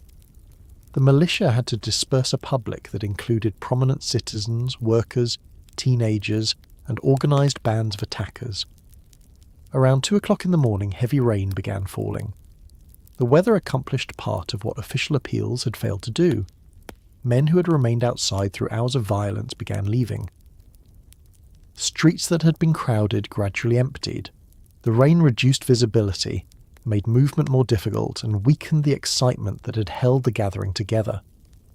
The mob dispersed from the centre of the city. That did not mean the danger was over. The state militia controlled downtown, but Black Atlantans remained uncertain about what would happen after sunrise. White attackers had learned that they could move through public streets for hours. Black residents had learned that police, politicians, and respectable institutions might not protect them. The physical signs of the night remained. Broken glass covered sidewalks, blood-marked streets and streetcars. Damaged shops stood open to the rain. Weapons and pieces of wood had been abandoned. Hospitals treated the injured. Families searched for people who had not returned. Bodies waited to be identified. Newspaper offices prepared the next day's editions. Those papers now faced the task of describing a disaster their own reporting had helped create. Some accounts emphasized the return of order. Others described white citizens as responding to provocation. Reports often repeated the same racial assumptions that had encouraged the violence. Black victims could be reduced in numbers while the city's commercial reputation received careful attention. Atlanta's leaders understood that reports of the massacre would travel beyond Georgia. Northern newspapers would publish descriptions. Investors would read them. The city that had presented itself as modern and orderly had allowed white mobs to control its downtown streets. Public officials could blame drunken men, irresponsible newspapers, or unidentified agitators. They could describe the violence as a temporary breakdown. Such explanations avoided a more difficult conclusion. The mob had not appeared from outside Atlanta. Its members were Atlanta residents. They used Atlanta streets. They read Atlanta newspapers. They responded to Atlanta politicians. They attacked Atlanta workers and businesses. The massacre was not something that happened to the city. It was something people within the city did. As Sunday morning approached, some white residents returned to their homes and slept. Black families could not assume the same relief. The immediate crowd had left 5 points, but armed white groups were beginning to look toward black residential communities. Rumours claimed that black residents planned revenge. The language shifted quickly. After white men had spent the night attacking defenceless people, black preparations for self-defence were presented as the next threat to public safety. Police and militia patrols guarded the streets. Their presence reassured many white citizens. For black residents, the uniforms brought mixed feelings. The soldiers might stop another mob, but they might also disarm the very neighbourhoods that had been left unprotected. The first night had revealed how easily Atlanta's public order could be turned against part of its population. The following days would reveal something else. Black Atlantans were not going to wait quietly for the same men to return. The rain that began around 2 o'clock on Sunday morning helped clear the white crowds from downtown Atlanta, but it did not bring peace to the black families waiting beyond the commercial centre. Rain could empty a street. It could send drunken men looking for shelter, cool the excitement of spectators, and make it harder for groups to continue moving together. It could not tell a family whether a missing relative was alive. It could not repair a shop, treat a gunshot wound, or restore trust in the police. It could not guarantee that the men leaving 5 Points were going home rather than moving toward another neighbourhood. Inside black homes, people listened. They listened for footsteps outside, for horses, for wagon wheels, for a knock at the door, for gunfire, and for voices approaching along the road. They listened for relatives who had not yet returned from work. Every unfamiliar sound required a decision. Opening the door might reveal a neighbour carrying news. It might also expose everyone inside. Parents kept children away from windows. Lamps were lowered or extinguished so that the interior of a house would be harder to see from the street. Curtains were drawn. Doors were secured with locks, furniture, or whatever could be moved into place. In some houses, family members gathered in the room farthest from the road. In others, adults remained near the entrance while children were placed in back rooms under beds or on the floor where stray bullets were less likely to reach them. These actions were not dramatic preparations made by trained soldiers. They were decisions made by people who had worked all day and expected to sleep that night. A cook who had spent Saturday in a white family's kitchen might now be protecting her own children. A porter who had carried passengers' bags through a railway station might be searching for a weapon. A teacher might be helping elderly neighbours move into a safer house. A shopkeeper might be calculating whether to remain with his property or stay with his family. The violence downtown had taught them that ordinary routines no longer offered protection. Some people had seen the attacks directly. Others had heard accounts from survivors who reached the neighbourhoods after escaping streetcars, shops and crowds. A man might arrive with torn clothing, blood on his face, and only a partial explanation of what had happened. He could say that black passengers were being dragged from cars. He could say that barbers had been killed. He could warn that the mob was moving south or east without knowing whether that information was current. Every survivor carried both useful information and new fear. The reports did not remain consistent because the violence was spread across several streets and witnessed from different positions. One person had seen soldiers arriving. Another insisted the militia had not yet reached downtown. Someone heard that the mayor had stopped the mob. Someone else had passed bodies in the street after the mayor's appeal failed. A family might receive reassurance and warning within the same few minutes. There was no reason to assume the newspapers would provide clarity. The papers had already published the unsubstantiated allegations that helped create the massacre. Black readers knew that official accounts might minimise the attacks or describe armed black residents as the greater danger. On Sunday, Atlanta newspapers announced that the militia had brought downtown under control and claimed that black people were no longer causing concern because the violence had driven them from the public streets. That description treated the absence of black pedestrians as a sign of restored order, rather than evidence that citizens were afraid to leave their homes. The streets appeared calmer because the intended victims had gone into hiding. Black workers who normally reported for Sunday duties had to decide whether the need for wages was worth the risk of travelling. Domestic servants were expected in white households. Hotel employees, cooks, drivers, porters and railway workers performed jobs that did not disappear during a crisis. Employers might punish an absence even when the route to work remained dangerous. Walking could expose a person to white vigilantes. Riding a streetcar meant entering a system that mobs had stopped only hours earlier. Remaining home might cost a day's pay or a position that supported an entire family. This was one of the quieter forms of pressure produced by the massacre. Violence did not have to reach every house to disrupt every life. The possibility of attack changed who could travel, who could earn money, which businesses could open, and how food or medicine could be obtained. Families also had to search for the missing. A person who had failed to return might be hiding in a basement downtown, receiving treatment in a hospital, under arrest, seriously injured or dead. Relatives could not learn the answer without leaving safety. Some men went out in small groups. Others relied on church members, undertakers, physicians, or people with telephones to gather information. Hospitals and medical facilities received people with injuries caused by clubs, knives, pistols, and falls. The number of injured was far larger than the official death toll, and records did not capture everyone who suffered. Some victims were treated privately because reaching a hospital was dangerous, or because they feared how white authorities would respond. Historical estimates placed the number of black deaths between 25 and 40, while the city issued death certificates for only 10 black victims. The gap between those figures shows how easily a death could vanish from the official account. A family might care for an injured person at home with little more than clean cloth, boiled water, and whatever medicine was available. A fractured bone, deep cut, or head injury could not always be treated effectively. Infection remained a serious threat.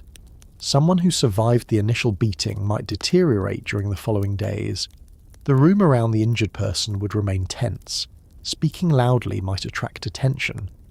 Lighting a lamp made treatment easier, but could reveal that people were awake inside. Sending for a doctor meant placing another person on the road.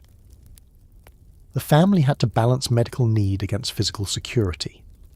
Black physicians and nurses worked within a segregated medical system that denied them equal access to facilities and resources. Their professional training made them essential during the crisis, but it did not exempt them from racial danger. A black doctor travelling to reach a patient could be stopped by the same men whose violence had created the injury. Church networks became especially important.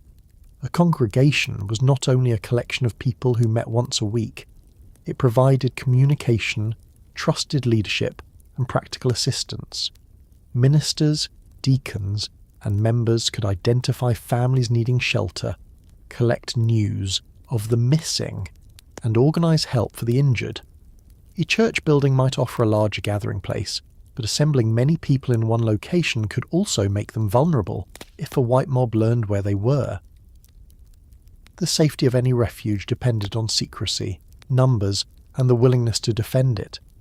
Some black residents turned to white employers or acquaintances for help. A white family might hide a domestic worker overnight rather than send her through the streets. A business owner might shelter an employee in a storeroom. A railway worker might be allowed to remain in a station office until conditions improved. These individual acts saved lives. They also revealed the limits of personal protection.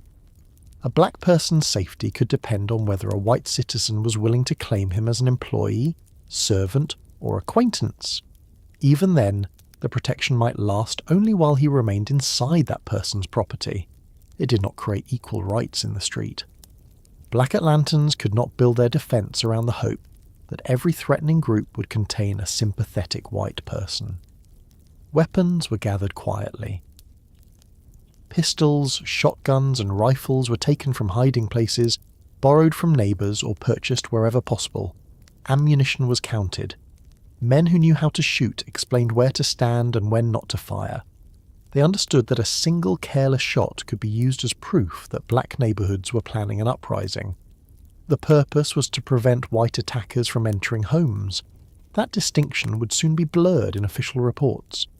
White mobs had attacked downtown for hours, but black preparations for self-defence were quickly described as a potential counterattack. The same authorities who had struggled to stop white violence became more decisive when they heard that black citizens were armed. This pattern was familiar across the Jim Crow South. White men carrying weapons in a racial mob could be treated as disorderly citizens who needed to be calmed. Black men carrying weapons near their homes could be treated as an organised military threat. The difference did not depend on who had begun the violence. It depended on who was expected to hold power. Several black neighbourhoods created defensive lines. Men stood near roads and watched for approaching groups. They used darkness, fences, yards, and familiar routes to their advantage.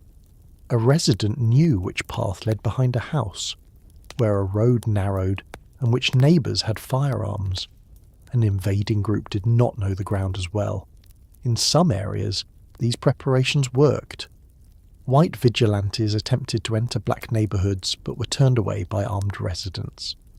The New Georgia Encyclopedia records that despite police and militia patrols, white groups invaded several black communities on Sunday, while African Americans in some places defended their homes successfully.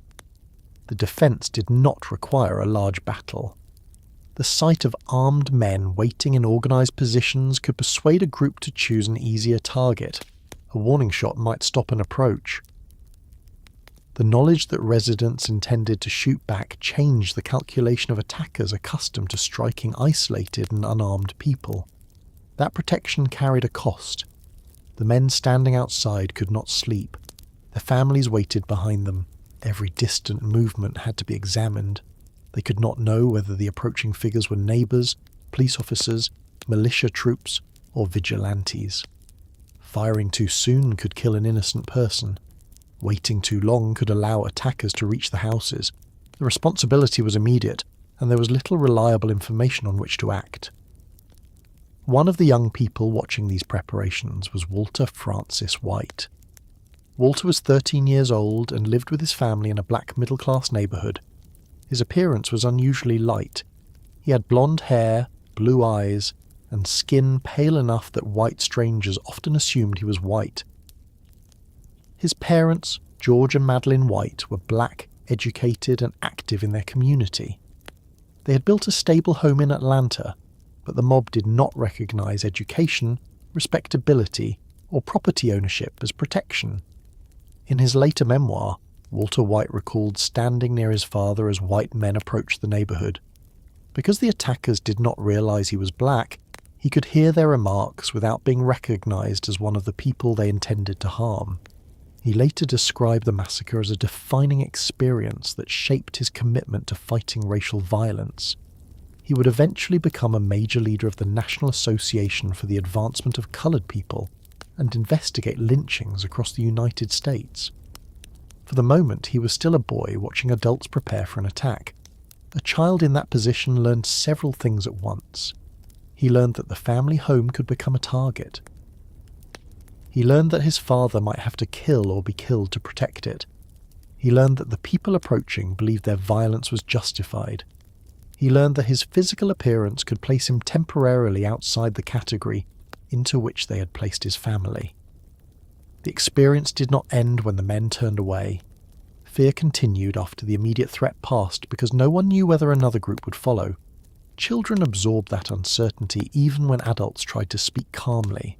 They saw furniture against doors. They saw weapons removed from cabinets or trunks. They heard names of missing people. They noticed when their parents whispered rather than speaking normally.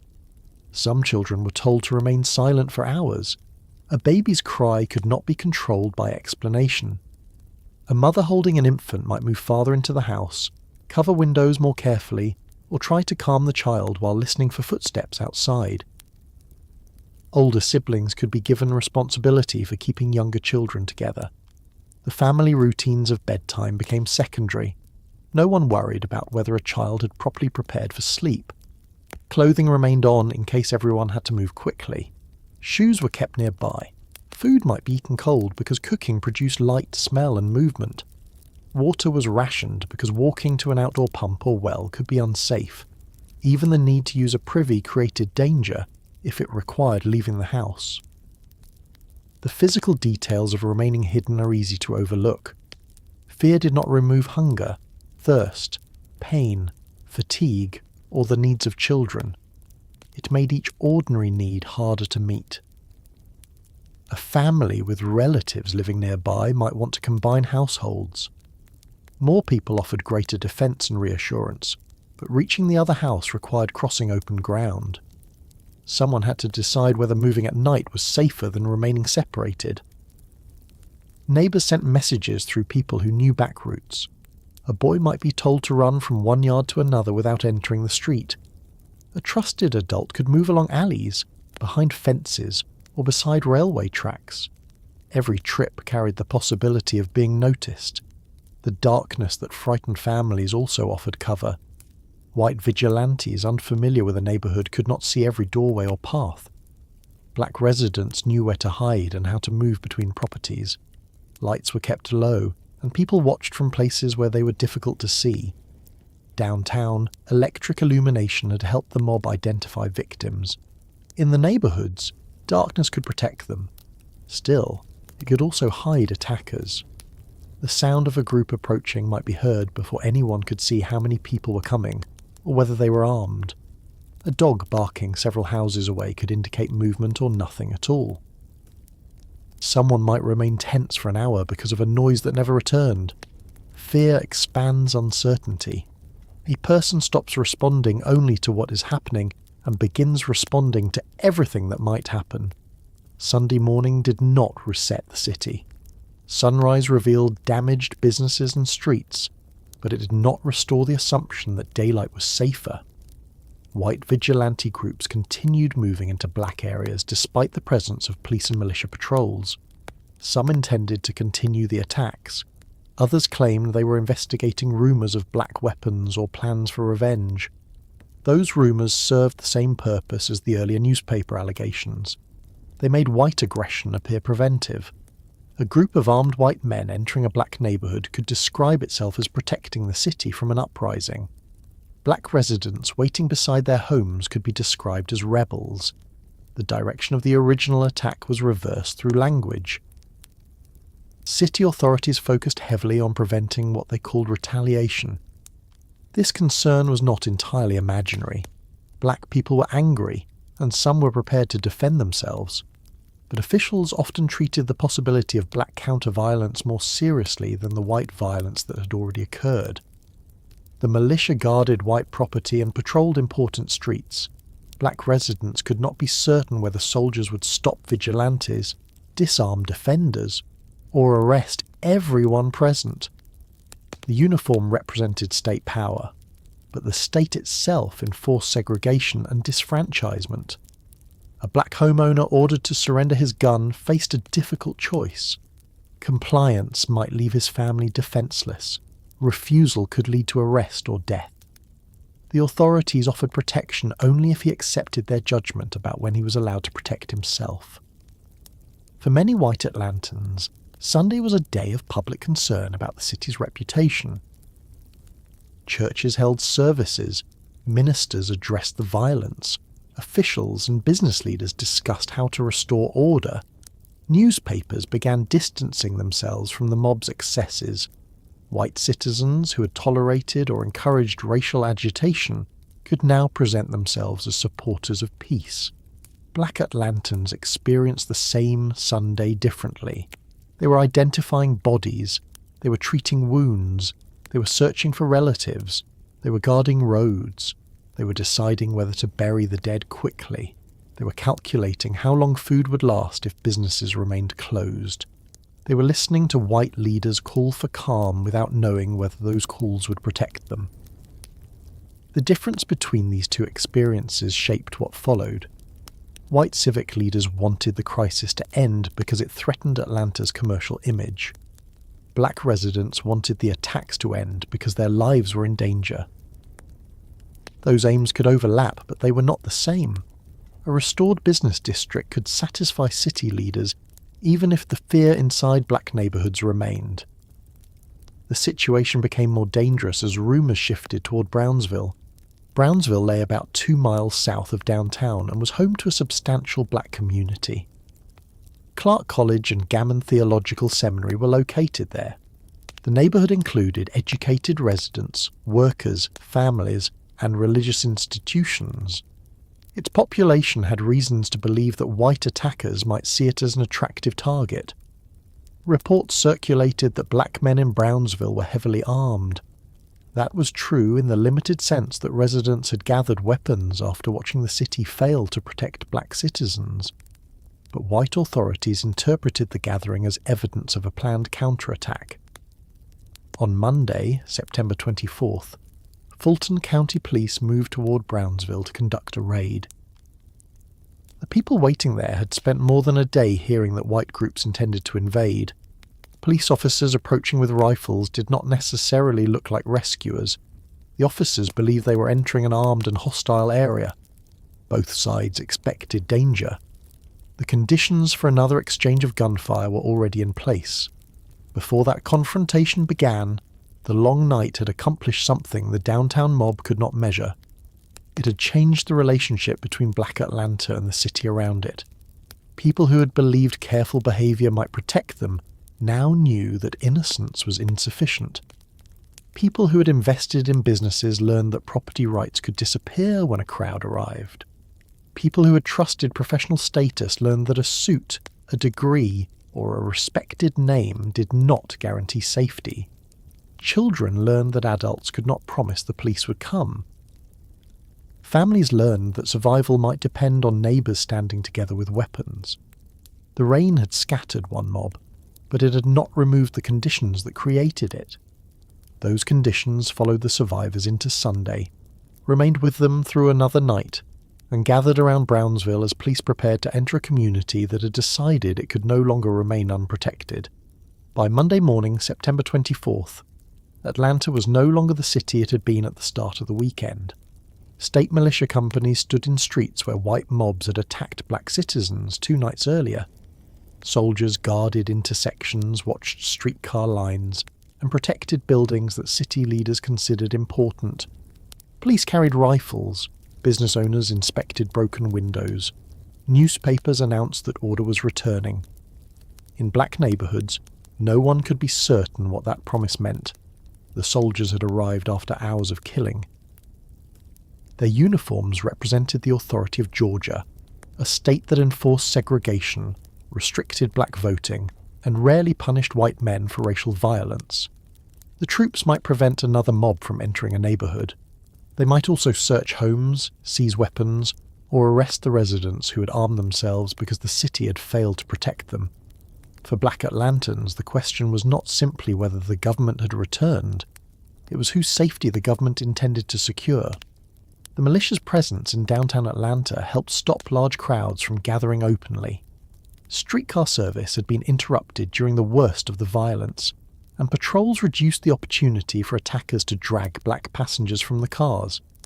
White officials wanted shops reopened and workers returned to their jobs.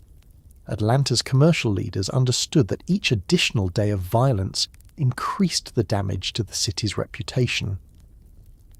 Reports of the massacre had already travelled beyond Georgia. Telegraph offices sent descriptions to newspapers across the United States. International papers also covered the attacks. The image of Atlanta as a disciplined and progressive New South City was being replaced by accounts of white mobs beating and killing black citizens in the centre of town. Business leaders who had promoted the city as a place of investment now feared that outside companies, visitors, and financiers would associate Atlanta with disorder.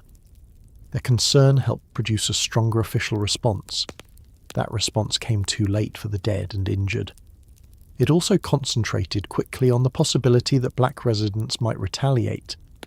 Rumours claimed that armed black men were preparing to march into white neighbourhoods or attack downtown. Some white residents believed the city faced a black uprising. Newspapers repeated warnings about weapons being gathered. Police received reports that meetings were being held in black communities. There was no evidence of a coordinated plan to invade white Atlanta. There was abundant evidence that black residents intended to defend their homes. The distinction should have been obvious. White mobs had already spent Saturday night attacking black people. Vigilante groups had continued entering black neighbourhoods on Sunday. Families had seen police fail to stop the first wave of violence. Under those circumstances, gathering weapons was a practical response to a real threat. White authorities often interpreted it differently. A black man with a gun was treated as proof of aggression, even when he stood near his own house. A white man with a gun could claim that he was helping protect the city. The side that had initiated the violence was still granted the benefit of the doubt. Attention soon turned toward Brownsville. Brownsville was located roughly 2 miles south of downtown Atlanta. It was a largely black community associated with Clark College and Gammon Theological Seminary. The neighbourhood included ministers, teachers, college employees, skilled workers, labourers, business owners, students, and families. Some residents owned their homes. Many had chosen the area because it offered a degree of stability near important black educational institutions. The people living there had followed the news from downtown with growing fear. They knew that white mobs had attacked pedestrians, streetcar passengers, and workers. They knew that white vigilantes had entered other black neighbourhoods. They also knew that the police had not prevented the attacks. Brownsville residents gathered on Monday to discuss their safety. Many of the men were armed. Their weapons included pistols, rifles, and shotguns. Some had limited ammunition. Others may have borrowed guns from friends or relatives. They were not members of a standing military force. They were residents preparing for the possibility that white attackers would come down the road. When Fulton County Police learned of the armed gathering, they concluded that Brownsville might become the centre of a counterattack. The authorities chose to conduct a raid. That decision brought armed police officers into a neighbourhood whose residents had spent more than a day expecting invasion. From the police perspective, they were entering an area believed to contain armed and potentially hostile men. From the perspective of Brownsville residents, Another group of armed white men was approaching after white mobs had already terrorized the city. There was little trust on either side and no reliable method for establishing intentions before someone fired. The encounter became a shootout. Fulton County police officer James Hurd was killed. Other men were wounded. The exact sequence of the first shots was disputed, as often happens when frightened armed groups meet in darkness or confusion. What is clear is that the officer's death transformed the official response. The state now treated Brownsville not merely as a neighborhood protecting itself, but as the site of an armed rebellion. 3 companies of militia were sent into the community. The soldiers arrived heavily armed. They searched houses, seized firearms, and arrested more than 250 black men. Sporadic violence continued elsewhere in the city as the operation unfolded. The scale of the arrests reveals how quickly individual responsibility disappeared. The police officer had been killed during an exchange of gunfire, but authorities did not limit themselves to identifying the person who fired the fatal shot. They detained men across the neighborhood. A resident could be arrested because he possessed a weapon, attended the meeting, lived nearby, or happened to be present when troops arrived. Some men were taken from their homes, others were stopped outdoors. Weapons intended for family defense were confiscated. Men who had remained in Brownsville rather than joining any attack downtown found themselves treated as prisoners.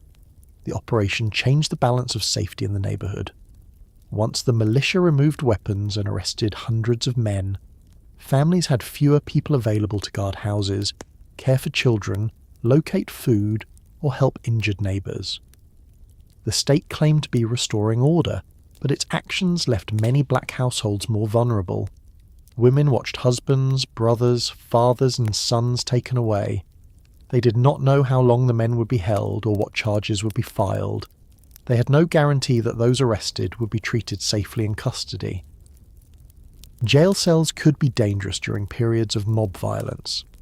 A prisoner accused of attacking a white officer faced the possibility that a white crowd might attempt to seize him. Families had to find information through attorneys, ministers, community leaders, and courthouse contacts. Each inquiry required movement through a city where black travel remained risky. The arrest also affected income. A man held in jail could not report for work. His employer might replace him. A family that depended on daily or weekly wages could lose food money immediately. Legal representation cost money. Bail, transportation, and time spent waiting outside government offices placed additional pressure on households already dealing with a massacre. The state's intervention therefore produced consequences well beyond Brownsville's roads. It reinforced a message Black Atlantans had heard throughout the crisis. White violence could be treated as a temporary failure of discipline, but black resistance would be treated as a threat to government authority. This did not mean every soldier behaved the same way. Some militia officers attempted to protect black citizens and restrain white attackers. Individual troops may have disliked the task of searching homes or arresting residents. Others shared the racial beliefs of the white public. Military units were made up of men drawn from the same state and culture that produced the mob. The uniform did not erase prejudice. It gave prejudice official power when commanders allowed it to guide decisions. Outside Brownsville, the broader city was beginning to resume activity. Streetcars returned to service, shops reopened, workers were expected to report for duty. White citizens who had remained indoors during the violence emerged to examine the damage or discuss what they had heard. The return to routine was uneven. A white office worker might travel downtown under militia protection and view the visible calm as proof that the crisis had ended. A black porter riding the same line could recognize the street corner where a passenger had been dragged from a car. A white shop owner could sweep broken glass from the sidewalk and reopen. A black business owner might find that his property had been destroyed, his employees injured, and his customers too frightened to travel. The city was operating again, but the meaning of its streets had changed. Black workers faced pressure to return because Atlanta's hotels, railroads, households, restaurants and businesses depended on their labor. White employers who had offered no protection on Saturday could still expect black employees to arrive on Monday or Tuesday. Absence could be interpreted as unreliability rather than fear. Some employers sent wagons or arranged escorts. Others allowed workers to remain inside overnight. These measures reflected practical need as much as sympathy. Atlanta's economy could not function normally while a large part of its labour force remained hidden. Black residents understood that dependence. They knew white Atlanta required their work while denying their rights. A hotel needed its cooks, porters, cleaners, and waiters. A railway needed labourers and station employees. White households needed domestic workers and laundresses. Businesses needed drivers and delivery men. The massacre had demonstrated that economic usefulness did not guarantee public protection.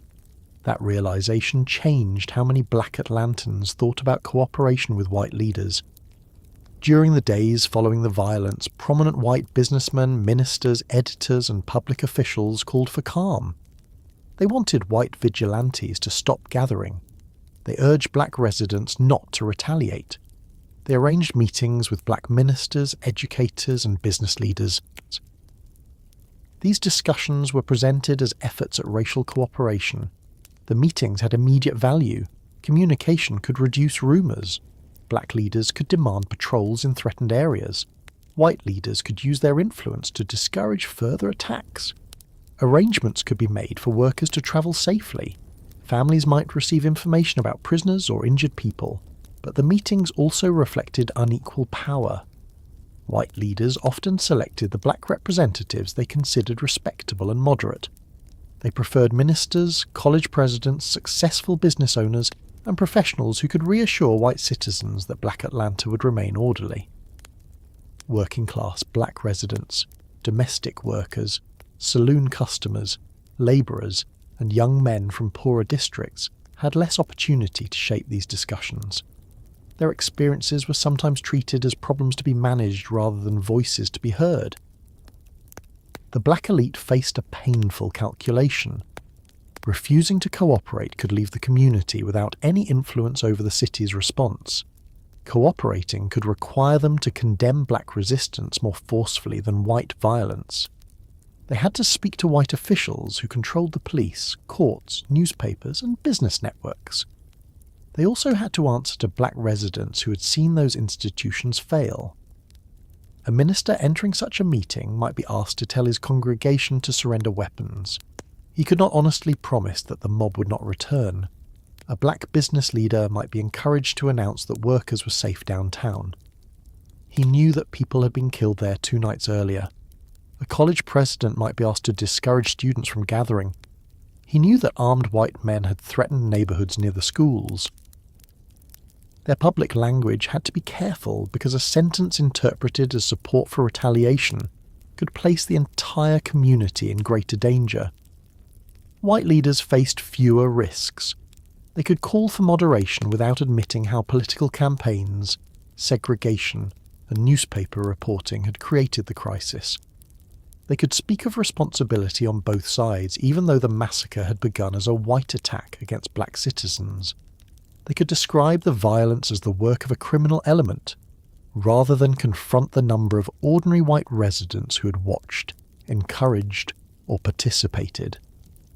This language helped protect Atlanta's reputation. It narrowed the problem from white supremacy to public disorder. If the violence had been caused by a few drunken men, then the city only needed stronger policing. If it had been caused by irresponsible newspapers, then editors only needed to use better judgment.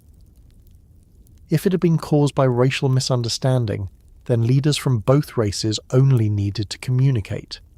Each explanation contained part of the truth. None reached the entire structure that had made the massacre possible. The political system still intended to remove black voters. The schools remained segregated and unequal. The police remained accountable mainly to white officials. Black workers remained concentrated in poorly paid jobs. White newspapers still controlled most public information. A city could hold a meeting for racial peace, while preserving nearly every condition that produced racial violence. The courts offered another test. Hundreds of people had participated in the attacks downtown. Witnesses had seen men beat passengers, destroy property and fire weapons. Some rioters had acted openly under electric lights. Police officers knew that crimes were being committed.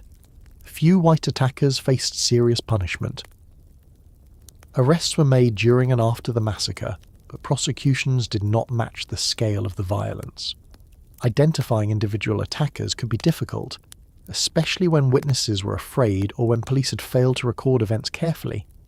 Yet difficulty alone does not explain the lack of accountability. Black witnesses had reason to fear testifying against white men.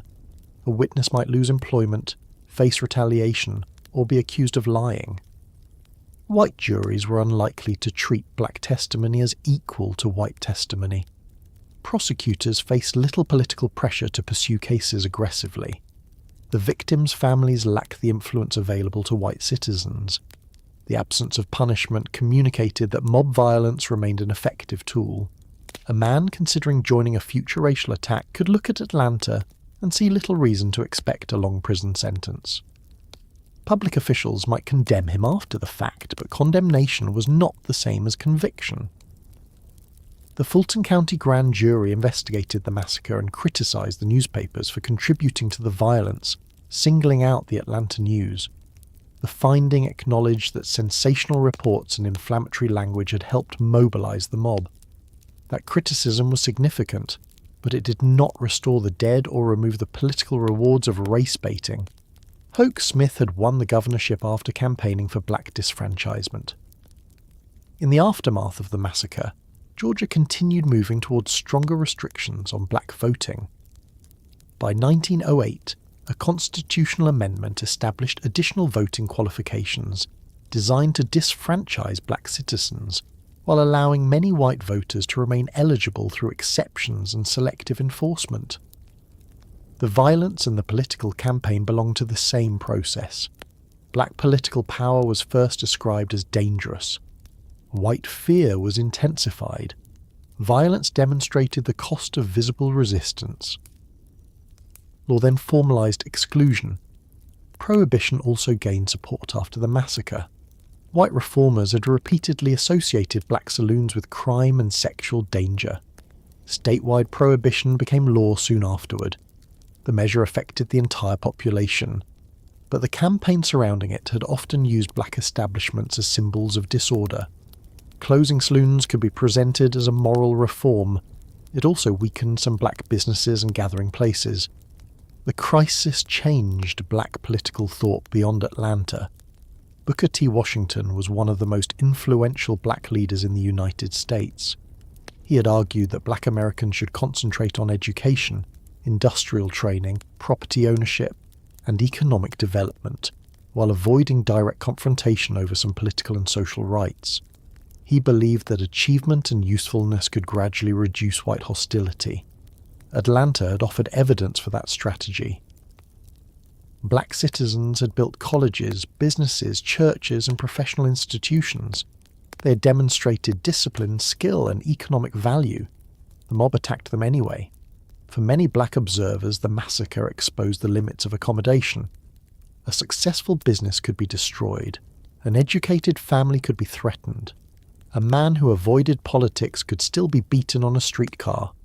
Economic progress did not protect a community when the law refused to defend equal citizenship. W.E.B. Du Bois responded with anger and grief.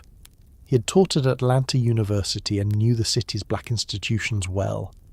After the massacre, he wrote A Litany of Atlanta, a work that rejected the idea that patience alone would overcome racial violence.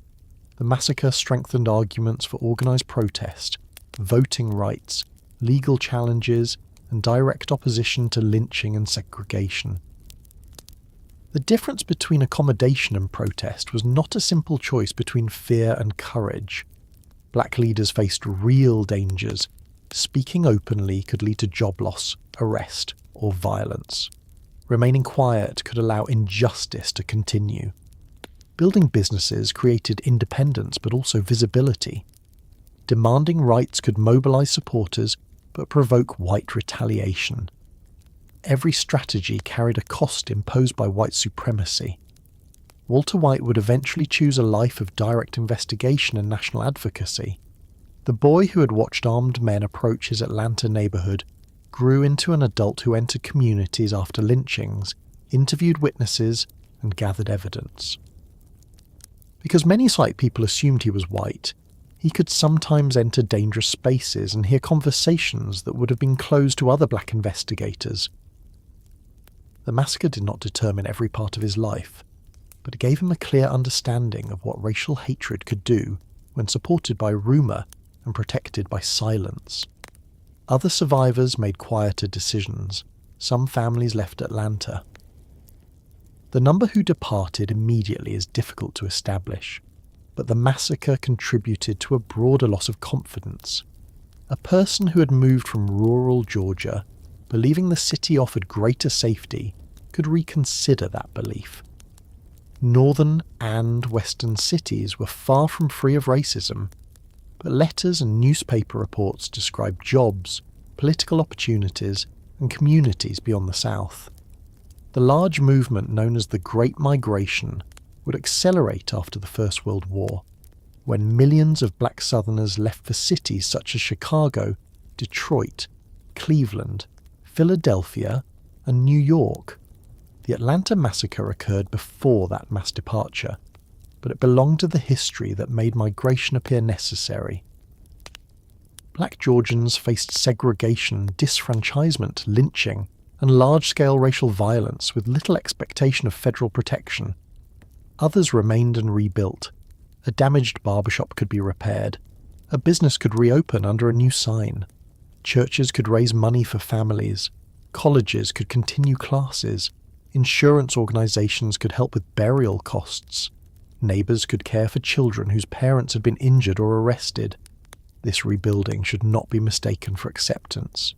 People often continue daily life because they have no other choice. Rent remains due. Food must be purchased. Children must be taught. The dead must be buried. Survival requires routine even when routine has lost its feeling of safety. Black Atlanta's economy suffered after the massacre. Businesses lost property and customers. Workers lost wages. Families spent savings on medical care, funerals, and legal needs. Some white customers avoided black businesses. Black residents reduced travel and spending because public movement remained dangerous. The damage could not be measured only in broken windows. A small shop might survive physically, but lose the income required to remain open. A worker recovering from an injury might never return to full employment. A widow could lose the family's principal wage earner. A child removed from school to help support the household might never resume formal education. The effects moved forward through families. White Atlanta also changed, though many white residents worked hard not to remember the event accurately. Civic leaders promoted interracial discussions as evidence that the city could solve its own racial problems. This helped reassure Northern observers who wanted to believe Southern moderation was possible without federal intervention. A limited biracial tradition developed among prominent leaders, but it did not produce equality. Atlanta remained one of the nation's most segregated and socially divided cities. The version of cooperation accepted by white officials usually required black leaders to operate within boundaries. They could request protection. They could ask for improved communication. They could encourage orderly behaviour. They could not easily challenge the political system that excluded black voters or the economic structure that kept most black workers at the bottom. The immediate emergency ended because troops patrolled the streets, rain dispersed crowds, businesses demanded stability, and black communities defended themselves. The deeper conflict remained. Atlanta had shown that it could mobilize soldiers after violence threatened commerce. It had not shown that it would protect black citizenship before violence began. It had arrested hundreds of black men in Brownsville. It had not imprisoned hundreds of white men for the attacks downtown. It had condemned rumour after allowing newspapers to profit from it. It had called for reconciliation without surrendering segregation. By the middle of the week, the large mobs were gone. The soldiers gradually reduced their presence.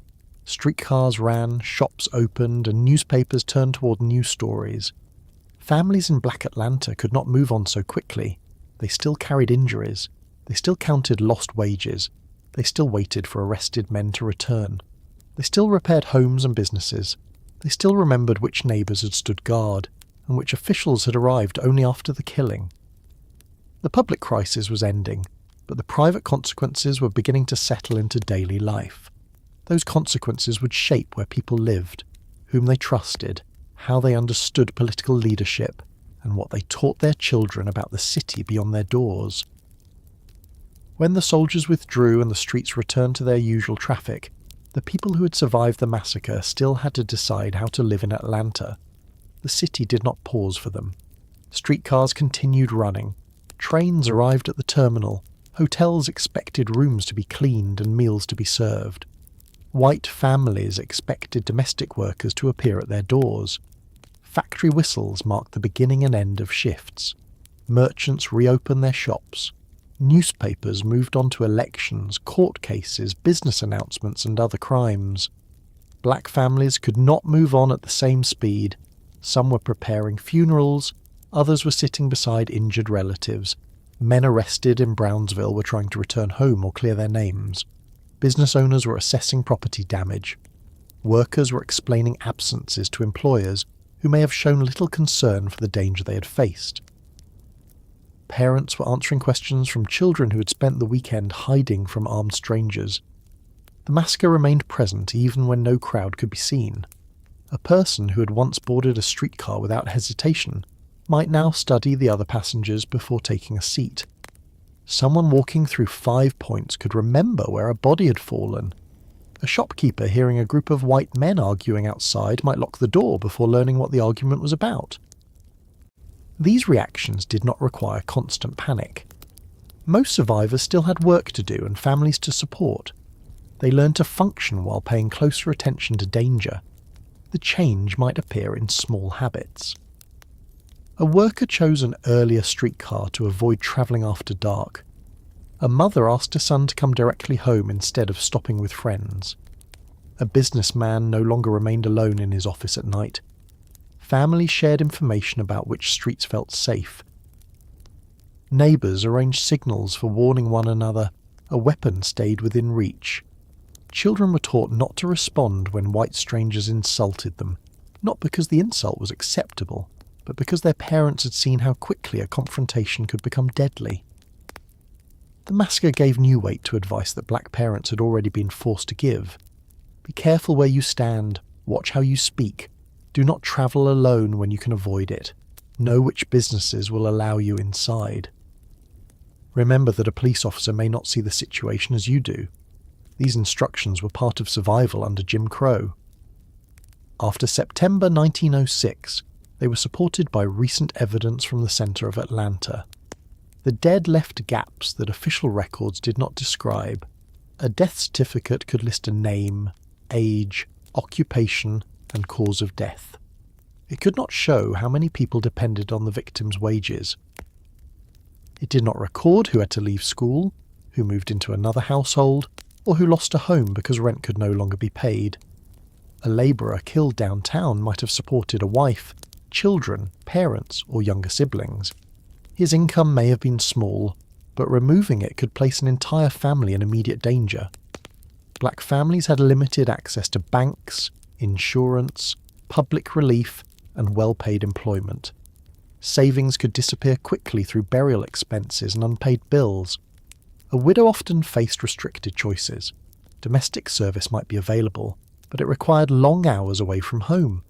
Laundry work could be done from a house, though it demanded heavy physical labour and brought little money. Older children might be sent to work.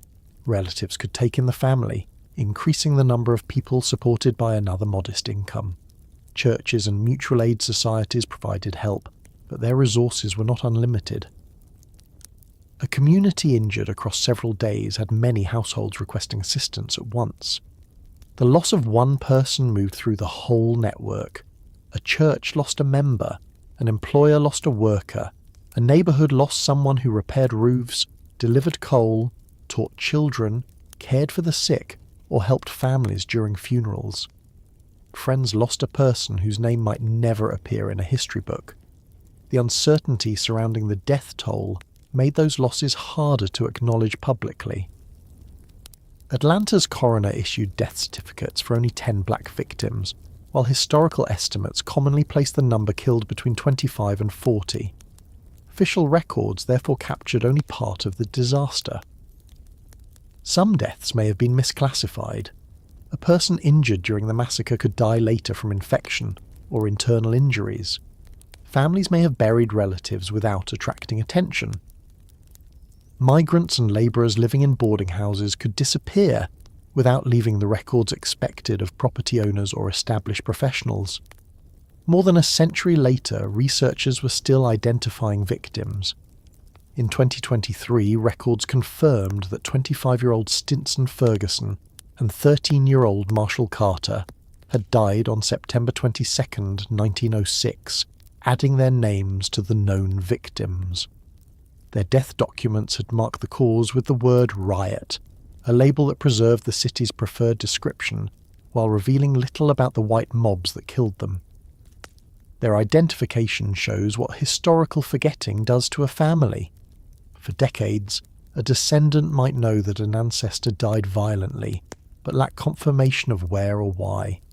A name could survive in a Bible, a letter, an oral account, or a cemetery record while remaining absent from public history. When official accounts minimise the massacre, they place the burden of memory on families with the fewest resources to preserve documents. The injured carried another kind of record. A broken hand could prevent a barber from working. Damage to the eyes could end the career of a driver, craftsman, or railway employee. A head injury might alter a person's speech, memory, or behaviour. A limp caused by a beating could remain for life. Medical treatment could save someone without restoring the strength required for physical labour. Most black men worked in occupations where earning money depended directly on the body. There was no broad disability system to replace lost wages. If an injury reduced the amount a man could lift, carry, cut, clean, build, or deliver, his family absorbed the loss. Psychological injuries were less likely to be named. A survivor who woke at every noise was not diagnosed with post-traumatic stress. A child who refused to sleep alone was not sent to a counsellor. A streetcar passenger who avoided downtown was expected to manage the fear privately. Church prayer, family conversation, work, community gatherings and silence became the available methods of coping. Some people spoke repeatedly about what they had seen. Others did not discuss it. A father might believe that telling his children every detail would frighten them. A mother might decide they needed to know enough to remain careful. A survivor could feel shame about running or hiding, even though escape had saved his life. Another might feel guilt because a companion had been caught. The idea that survival itself could produce guilt would have been familiar to people who escaped other forms of mob violence. The victim knew that the responsibility belonged to the attackers, yet still replayed the decisions made during a few violent minutes. Why had he taken that streetcar? Why had she left work at that hour? Could he have pulled another person into the doorway with him? Should she have warned someone sooner? These questions had no useful answer. They remained because the mind prefers a decision it can reconsider to the fact that strangers had chosen to attack without reason. Black business owners faced visible and hidden losses. A broken window could be replaced, furniture could be repaired, tools could be purchased again. The harder problem was whether employees and customers would return. The massacre had demonstrated that a black-owned business could attract white violence simply by being successful and visible. A shop near the central business district might have profitable foot traffic, but its location also exposed it to white crowds. An owner had to consider whether remaining there was worth the risk. Alonzo Herndon's barbershop had been damaged during the massacre. He had already gone home before the attack, while black barbers working across the street were killed. Herndon did not abandon business. He continued investing in property, insurance, education, charities, and black institutions. His career expanded, and the Atlanta Life Insurance Company became one of the most important black-owned financial enterprises in the country. His continuation did not prove that the massacre caused little harm. Herndon possessed unusual resources, business skill, property and connections. Many smaller operators lacked those protections. A shopkeeper who lost stock and equipment could not necessarily borrow money from a white bank. Insurance policies might exclude riot damage, undervalue black property, or refuse coverage altogether. A business that closed left more than an empty storefront. Employees lost work. Customers lost a place where they could expect service. Money that had circulated within the black community moved elsewhere. A family lost an asset that might have been passed to the next generation. The economic effects contributed to a geographic shift within Atlanta. Black businesses increasingly consolidated around Auburn Avenue in the Old Fourth Ward, where black churches, residences, professionals and customers created a stronger commercial base. Atlanta History Center describes a heightened race consciousness after the massacre, with support for black-owned businesses becoming a way to promote collective interests. Insurance companies, banks, professional offices, shops, entertainment spaces, and fraternal organizations would later help make Auburn Avenue one of the best-known black business districts in the United States. This concentration offered practical safety and opportunity. A black customer could visit several businesses without crossing repeatedly into hostile white spaces. Owners could share information, credit, and professional contacts. Employees could find work where advancement was less restricted by white supervisors. Churches and civic organizations were nearby. Black newspapers could report on businesses that the white press ignored. The district also reflected the limits imposed by segregation. Black prosperity was being concentrated partly because equal access to the rest of the city had been denied. Auburn Avenue became a centre of achievement, but it developed within a city still dividing public life by race. The growth of black offices, banks, insurance firms, hotels, restaurants, and entertainment venues along the street was both an assertion of independence and a response to exclusion. Families choosing where to live made similar calculations. A house near a black college, church, or business district offered access to trusted institutions. Living among black neighbours could make collective defence and communication easier. A person who became ill could receive help from people nearby. Children could attend schools connected to community leaders. Greater separation also allowed white Atlanta to preserve inequality more easily. Black neighbourhoods received fewer city services. Property values were limited by discriminatory practices. Schools remained underfunded. Roads, drainage, and sanitation could be neglected. The same concentration that strengthened community life could be used by white officials to keep black citizens away from desirable land and political influence. The massacre deepened divisions within black Atlanta as well. White civic leaders preferred to negotiate with educated ministers, college officials, and successful business owners. These men were often expected to speak for the entire black population. Their access to white officials gave them opportunities to request protection and influence policy.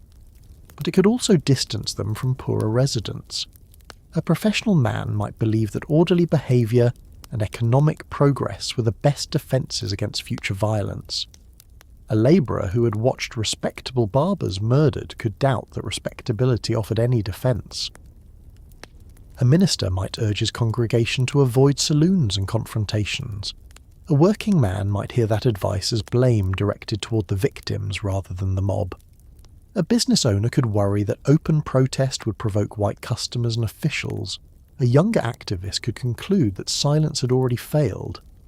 The limited biracial cooperation developed after the massacre reassured some northern observers that southern cities could handle racial problems without federal intervention. In practice, the arrangement increased divisions within black Atlanta and left the city highly segregated and socially stratified. The leaders involved were not necessarily acting from selfish motives. They were trying to protect people with limited tools. A black minister who maintained contact with the mayor could warn officials about a threatening crowd. a businessman who knew white bankers could raise emergency funds. A college president could use national connections to bring attention to the city. Their caution came from understanding the danger of speaking without protection. The problem was that white Atlanta accepted cooperation only while retaining final authority.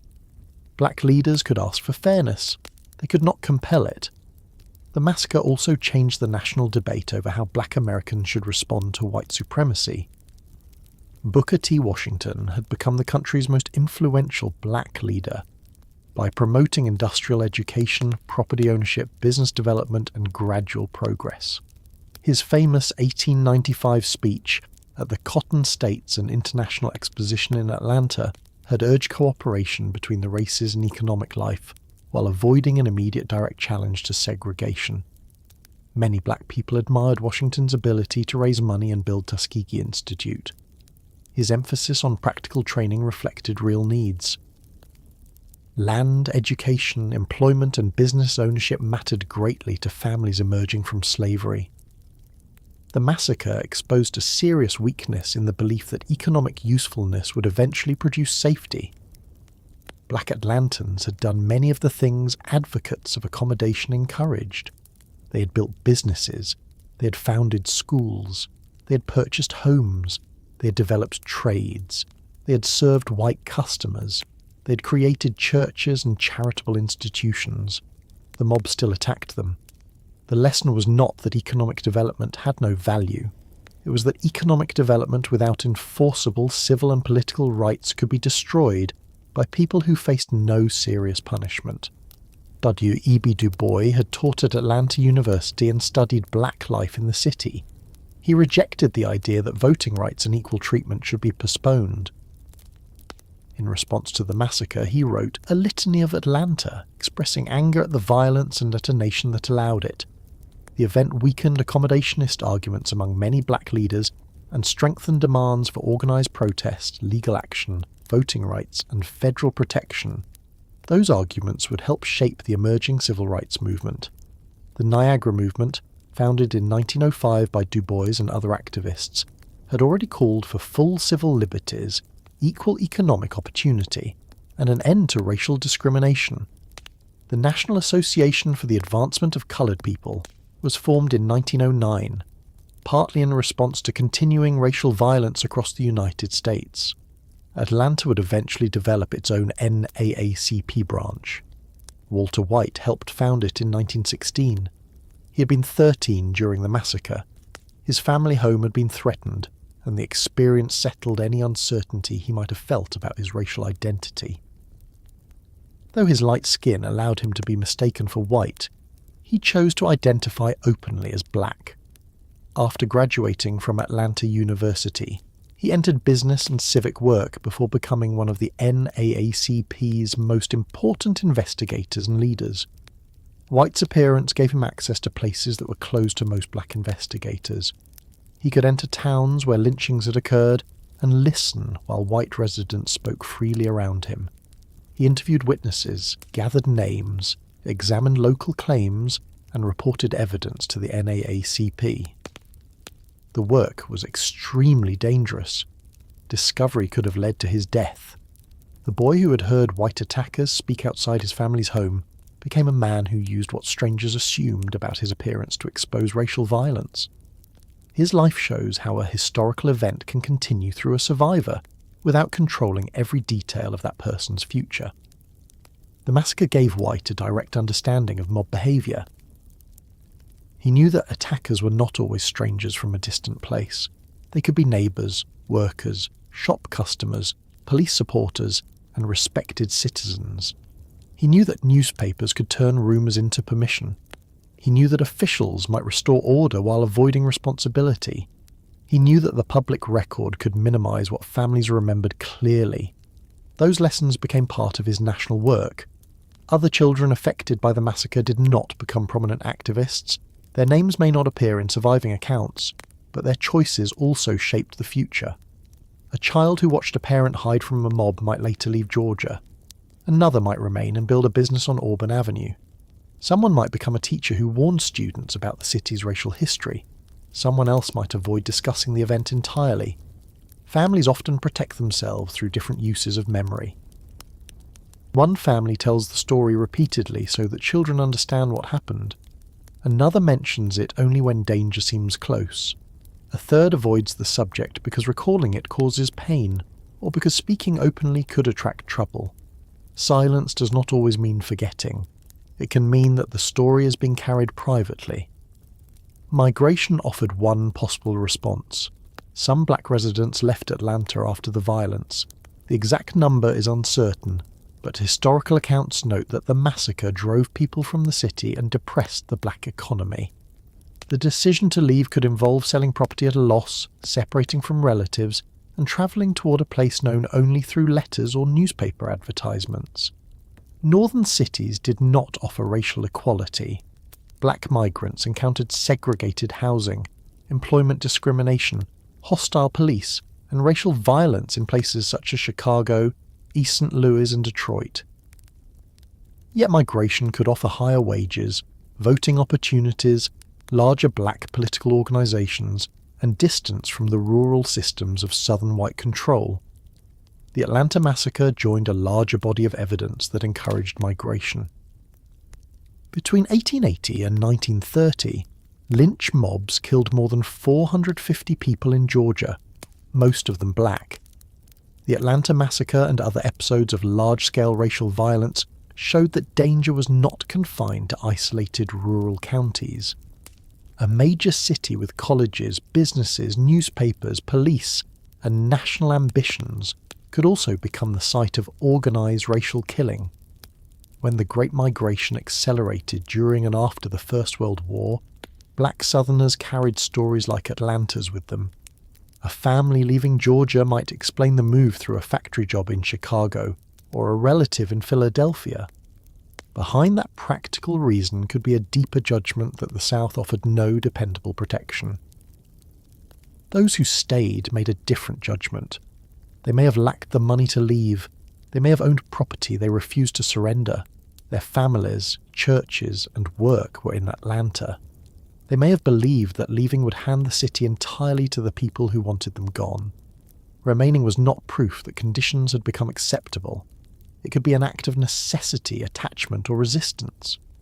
Black Atlanta continued building. Insurance companies expanded. Banks were founded. Churches gained influence. Schools educated new generations. Professional organizations developed. Auburn Avenue became a center of economic and political power. These achievements were not a simple recovery, in which the city repaired itself and returned to the path it had followed before September 1906. They were shaped by what the massacre revealed. Supporting a black business became more than an ordinary purchase. Building a strong institution meant creating resources that could be used during the next crisis. Owning property meant establishing a claim that white violence had tried to erase. Training lawyers, teachers, physicians, and organisers meant reducing dependence on institutions controlled by white Atlanta. The massacre also taught black leaders that success needed political defence. A business could not rely only on customers. It needed access to courts and credit. A school could not rely only on teachers. It needed public funding and protection. A family could not rely only on good conduct. It needed enforceable rights. The slow development of black political organisations in Atlanta grew from this understanding. Later generations would challenge segregated schools, discriminatory voting systems, unequal employment, and restrictions on housing. The city would become important to the civil rights movement, producing organisations and leaders whose work reached far beyond Georgia. That later history did not erase the divisions that remained within black Atlanta, or the compromises required to operate under segregation. It did show that the people attacked in 1906 were not removed from the city's future. Their institutions survived. Their children grew up. Their businesses adapted. Their anger entered political organisations. Their caution shaped community leadership. Their memories influenced decisions that white public accounts rarely acknowledged. White Atlanta followed another path. Many residents preferred to treat the massacre as an unfortunate disturbance from a less orderly time. civic histories emphasized reconstruction after the Civil War, industrial growth, railroads, business expansion, and the city's reputation for racial moderation. The massacre did not fit that story. Remembering it required admitting that modern buildings, newspapers, political campaigns, and commercial ambition had existed beside organised racial violence. It required acknowledging that the attackers came from the local population, and that official institutions had helped create the conditions in which they acted. The easiest solution was not to deny that violence occurred. It was to reduce its importance, call it a riot, lower the death toll, describe the victims and attackers as two racial groups involved in mutual disorder, focus on the restoration of peace, praise the leaders who brought the races together afterward, continue the city's history as though the event had been contained within one weekend. For survivors, the massacre was never limited to September 22nd through September 24th. It continued in an empty chair at a family table. It continued in a damaged hand that could no longer hold a tool steadily. It continued in a child's fear of streetcars. It continued in a widow's workday. It continued in a business relocated to Auburn Avenue. It continued in Walter White's investigations. It continued in the decision to join a political organisation, purchase insurance, leave Georgia, remain in Atlanta, keep a weapon nearby, or warn a child about the danger of rumours. The city's public story grew quieter while those private consequences continued. As the years passed, buildings changed, witnesses died, and newspapers were stored in archives. The massacre slipped further from general knowledge, even though its effects remained visible in the city's neighbourhoods, institutions, and racial boundaries. Atlanta became increasingly skilled at presenting itself as a place that had moved beyond its past. The next question is how an event that changed so many lives could be pushed so far from the history the city told about itself. For most of the 20th century, an Atlantan could learn a great deal about the city without being told what happened in September 1906. A student might study the burning of Atlanta during the Civil War, the rebuilding that followed, the arrival of new railroads, the growth of Coca-Cola, the rise of Auburn Avenue, and the city's later importance to the civil rights movement. A visitor might hear Atlanta described as the capital of the New South, a centre of black education, or the birthplace of Martin Luther King Jr. The massacre could be left out. It was not necessary to destroy every document or forbid every discussion. Public forgetting usually operates through selection. A city decides which events deserve monuments, museum space, school lessons, anniversary ceremonies, street names, and repeated mention. Other events are reduced to a paragraph, placed under a misleading title, or discussed only by specialists. The Atlanta violence was usually called a race riot. That phrase shaped how generations understood it. A riot suggests disorder spreading through a crowd. It can imply that two groups fought one another, that responsibility was confused, or that violence moved in several directions. The term allows an account to begin with public chaos rather than with white mob selecting black victims. Massacre describes something more specific. It directs attention toward the organised and unequal nature of the killing. Thousands of white people gathered after inflammatory newspaper reports. Black pedestrians, passengers, workers, and business owners were attacked because of their race. Black residents later armed themselves in response. The fact that some fought back did not turn the original assault into an equal conflict. Words do not change what happened, but they influence where responsibility is placed. In 1906, newspapers outside the United States used the word massacre, while Atlanta's public memory settled around riot. More than a century later, historians, journalists, preservationists, and descendants began pressing institutions to adopt the more accurate term. The Atlanta History Center has explained that the difference is not a minor matter of vocabulary. It changes whether the event is understood as a general disturbance or an indiscriminate attack on black residents. The older term was useful to the city.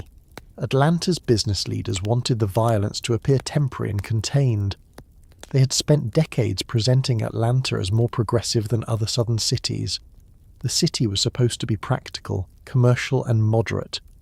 It welcomed investment, promoted conventions, built office towers, and described economic growth as evidence of social progress. An openly acknowledged racial massacre challenged that image. It showed that modern transportation, newspapers, electric lights, colleges, and major businesses could exist beside mob violence. It showed that leading politicians had benefited from racial fear. It showed that newspapers had helped create the emergency they later reported. It showed that the police had failed to protect black citizens. It showed that soldiers had restored order partly by disarming and arresting black residents. None of this supported the preferred civic story, so the event was treated as a regrettable outbreak that responsible leaders had ended. Accounts often praised the mayor, militia, businessmen, or ministers who called for calm. Their actions did help stop further violence. The problem came when the return of order became more important than the conditions that caused the massacre. A reader could be told that city leaders restored peace without being told that political leaders had spent the governor's campaign attacking black citizenship. A student could learn that newspapers later accepted criticism without seeing the headlines that spread fear. An audience could hear about interracial meetings after the violence without learning that white mobs face little punishment. The conclusion became reassuring. Atlanta had experienced disorder, regretted it, and continued forward. For black survivors, the event could not be reduced so easily. They remembered the people who did not return home. They knew which businesses had been damaged. They remembered hiding children, standing guard, treating injuries, and searching for relatives. They knew that the city's official numbers did not include everyone who died. That knowledge remained in families, congregations, neighborhoods, and institutions even when it did not enter the dominant public record. Memory survived in private forms. A family Bible might contain the date of a death. A church might preserve the name of a member.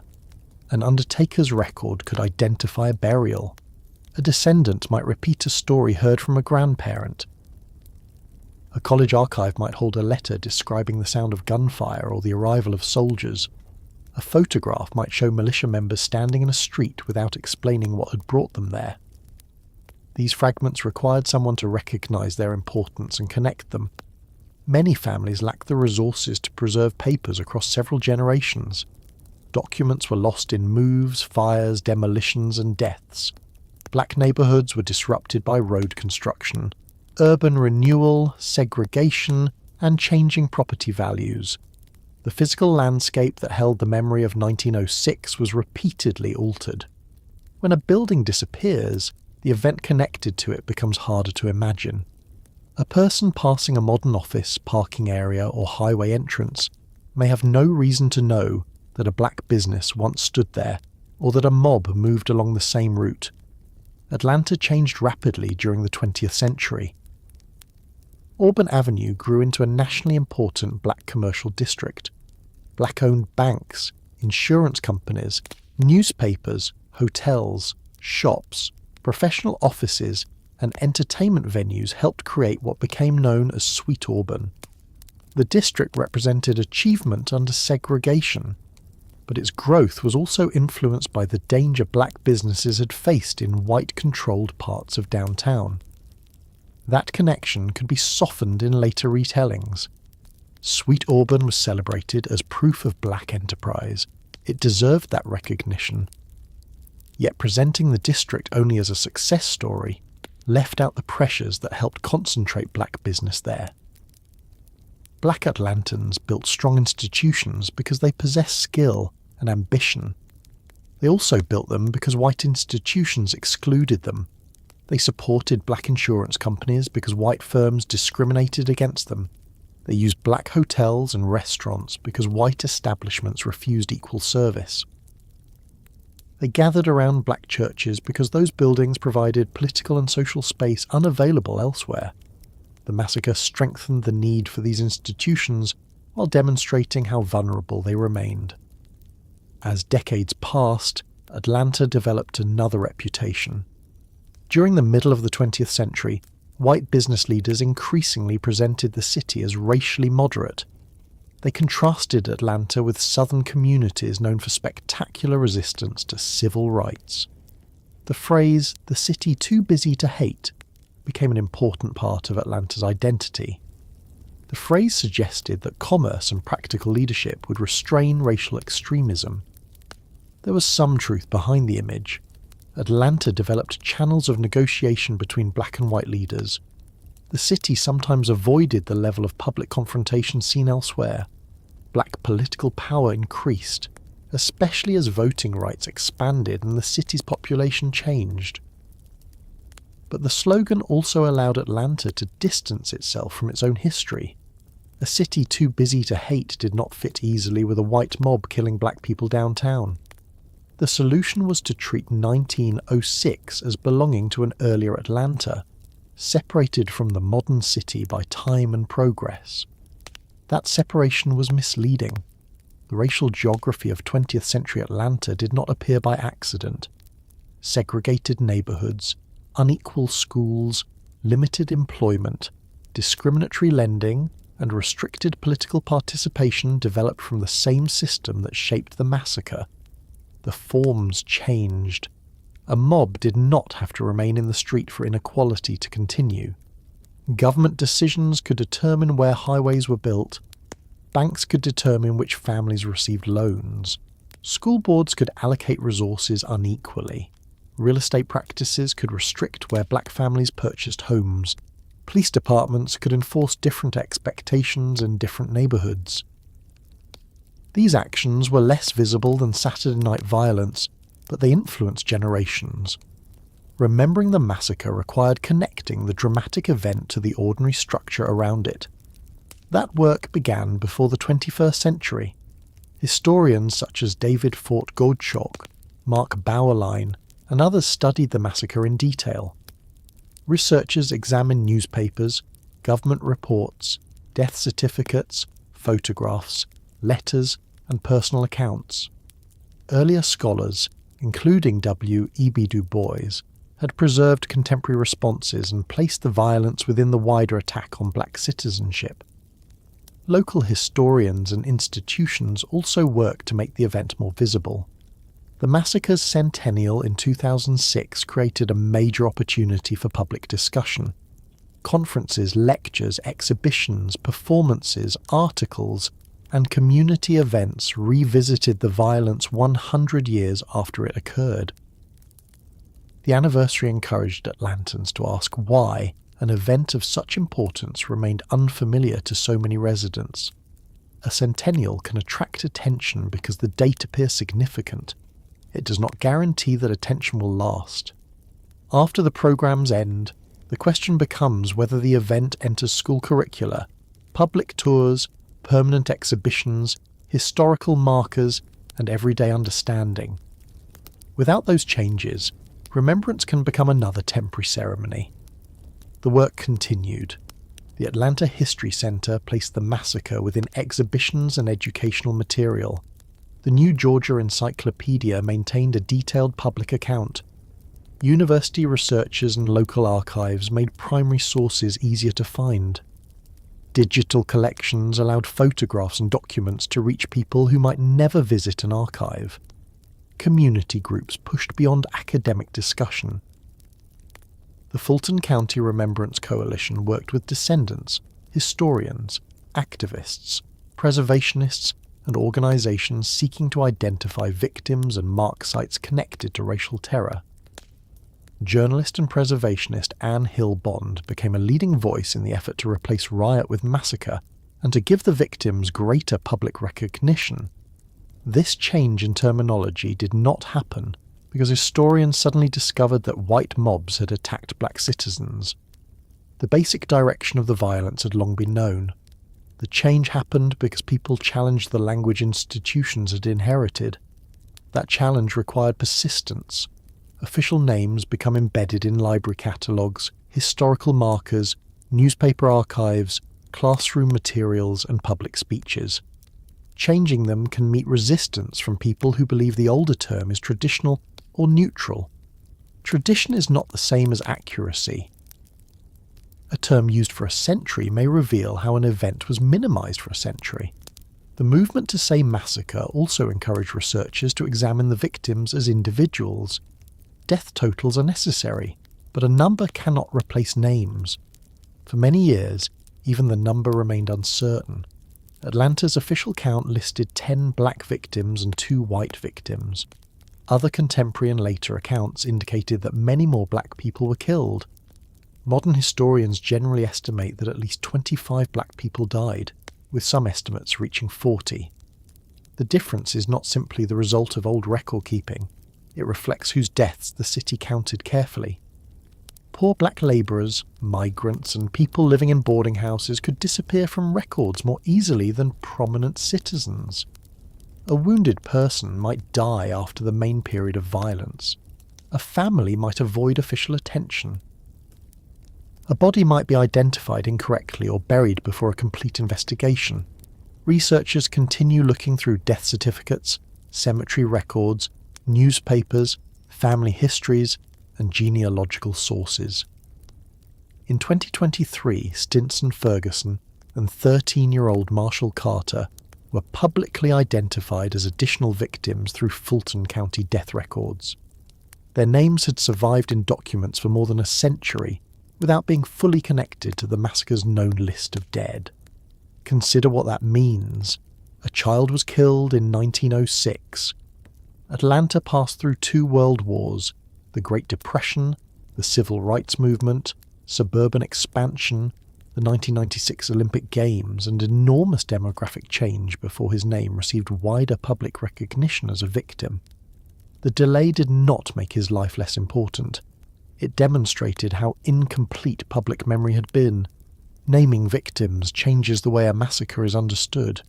25 deaths can remain an estimate. Marshall Carter was 13. Stinson Ferguson was 25.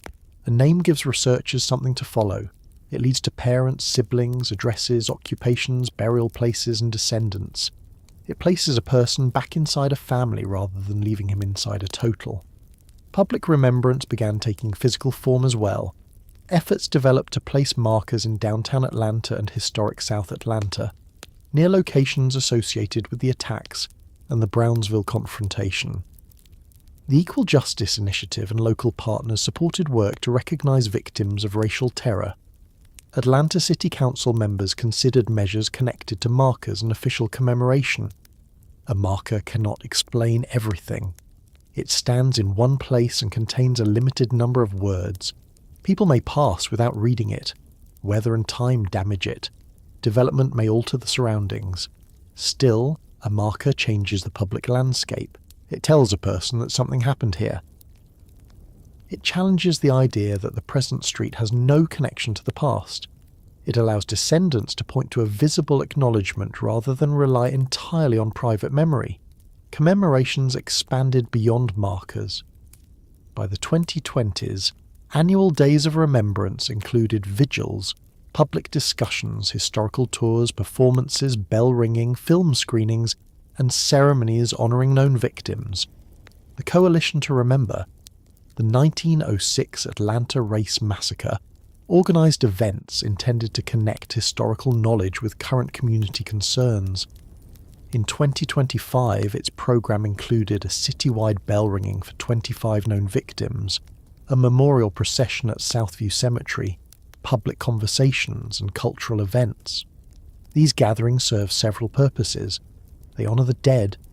They allow descendants and community members to speak. They bring historians into contact with residents. They encourage teachers to introduce the event to students.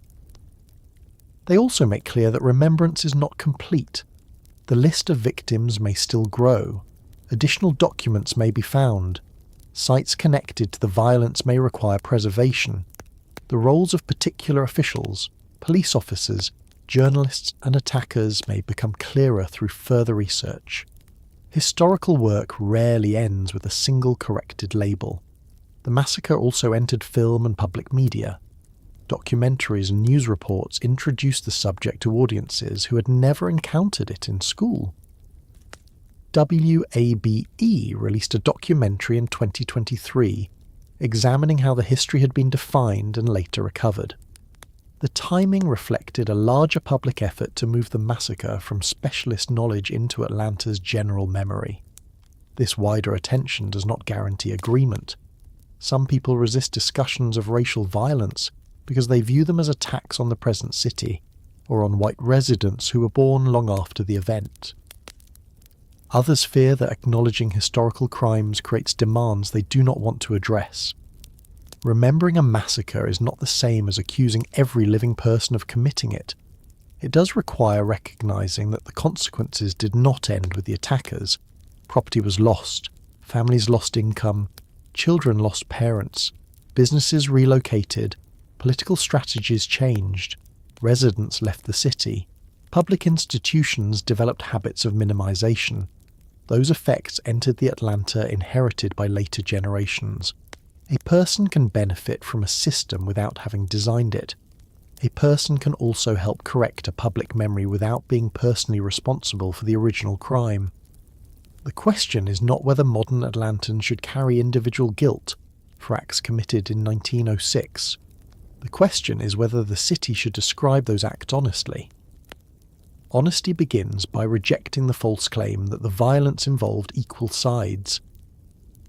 It continues by examining the newspapers and politicians who prepared the atmosphere. It requires acknowledging black resistance as defense rather than treating it as the cause of the crisis. It requires studying the lack of punishment. It requires remembering that Atlanta's economic growth occurred alongside racial exclusion. It also requires placing black survival at the centre of the history. The massacre's story is not limited to what white mobs destroyed. Black Atlantans protected neighbourhoods. They cared for the wounded. They supported families. They rebuilt businesses. They strengthened churches, schools, insurance companies, newspapers, and political organisations. They preserved information that the official city neglected. Descendants and researchers later recovered names from records that had remained unread or disconnected. That survival should not be used to reduce the seriousness of the attack. A community's ability to rebuild does not excuse the people who forced it to rebuild. It shows that the mob failed to achieve complete control. Atlanta's black population remained part of the city. Auburn Avenue expanded. Black institutions developed national influence. Walter White helped lead the NAACP. Atlanta University and neighbouring schools educated generations of students.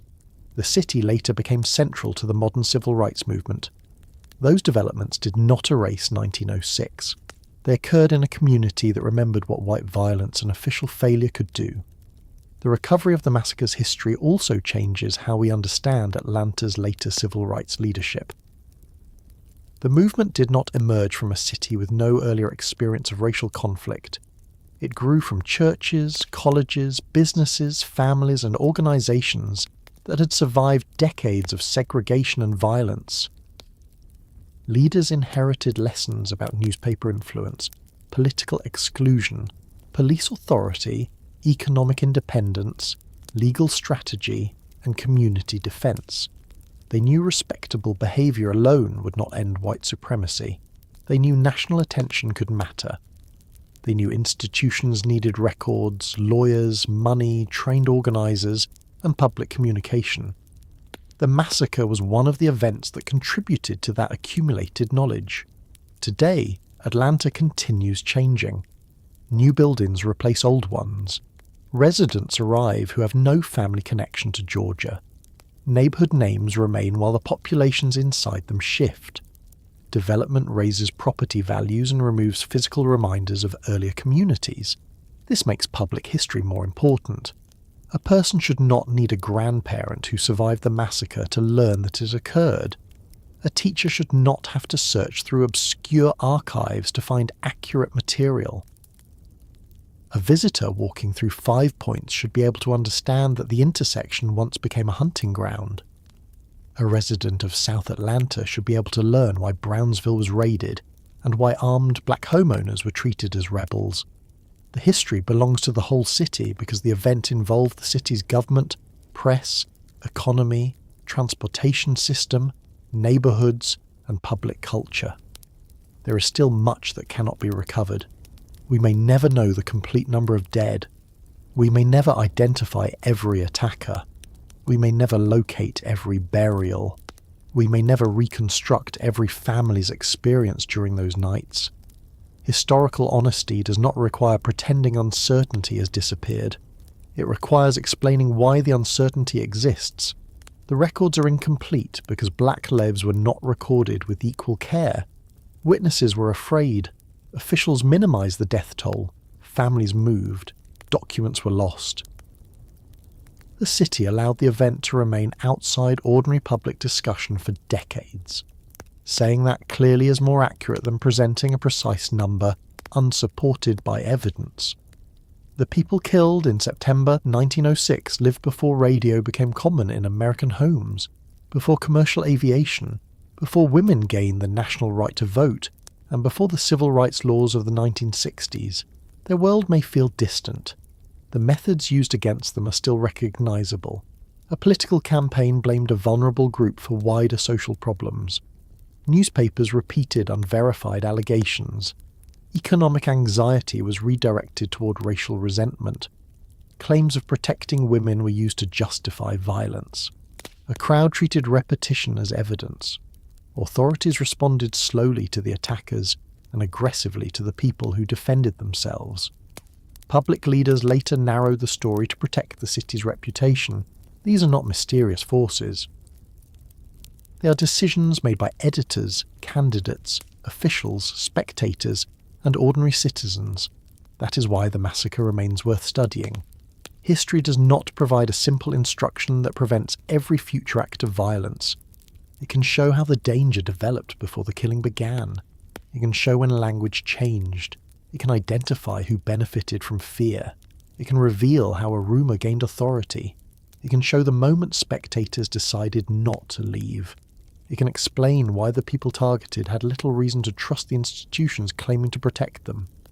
Once those patterns are visible, the massacre becomes harder to dismiss as a sudden loss of control. Atlanta did not turn against its black citizens in one evening. Political rights had been restricted for years. Black achievement had been presented as a threat. Newspapers had trained readers to expect racial danger. Segregation had taught white citizens that black people were not entitled to equal public protection. Saturday night exposed the result. The silence afterward protected the comforting parts of the city's identity, while leaving survivors to carry the harder truth. That silence has weakened because people refuse to accept it. Historians returned to the records. Families preserved names. Journalists challenged the old terminology.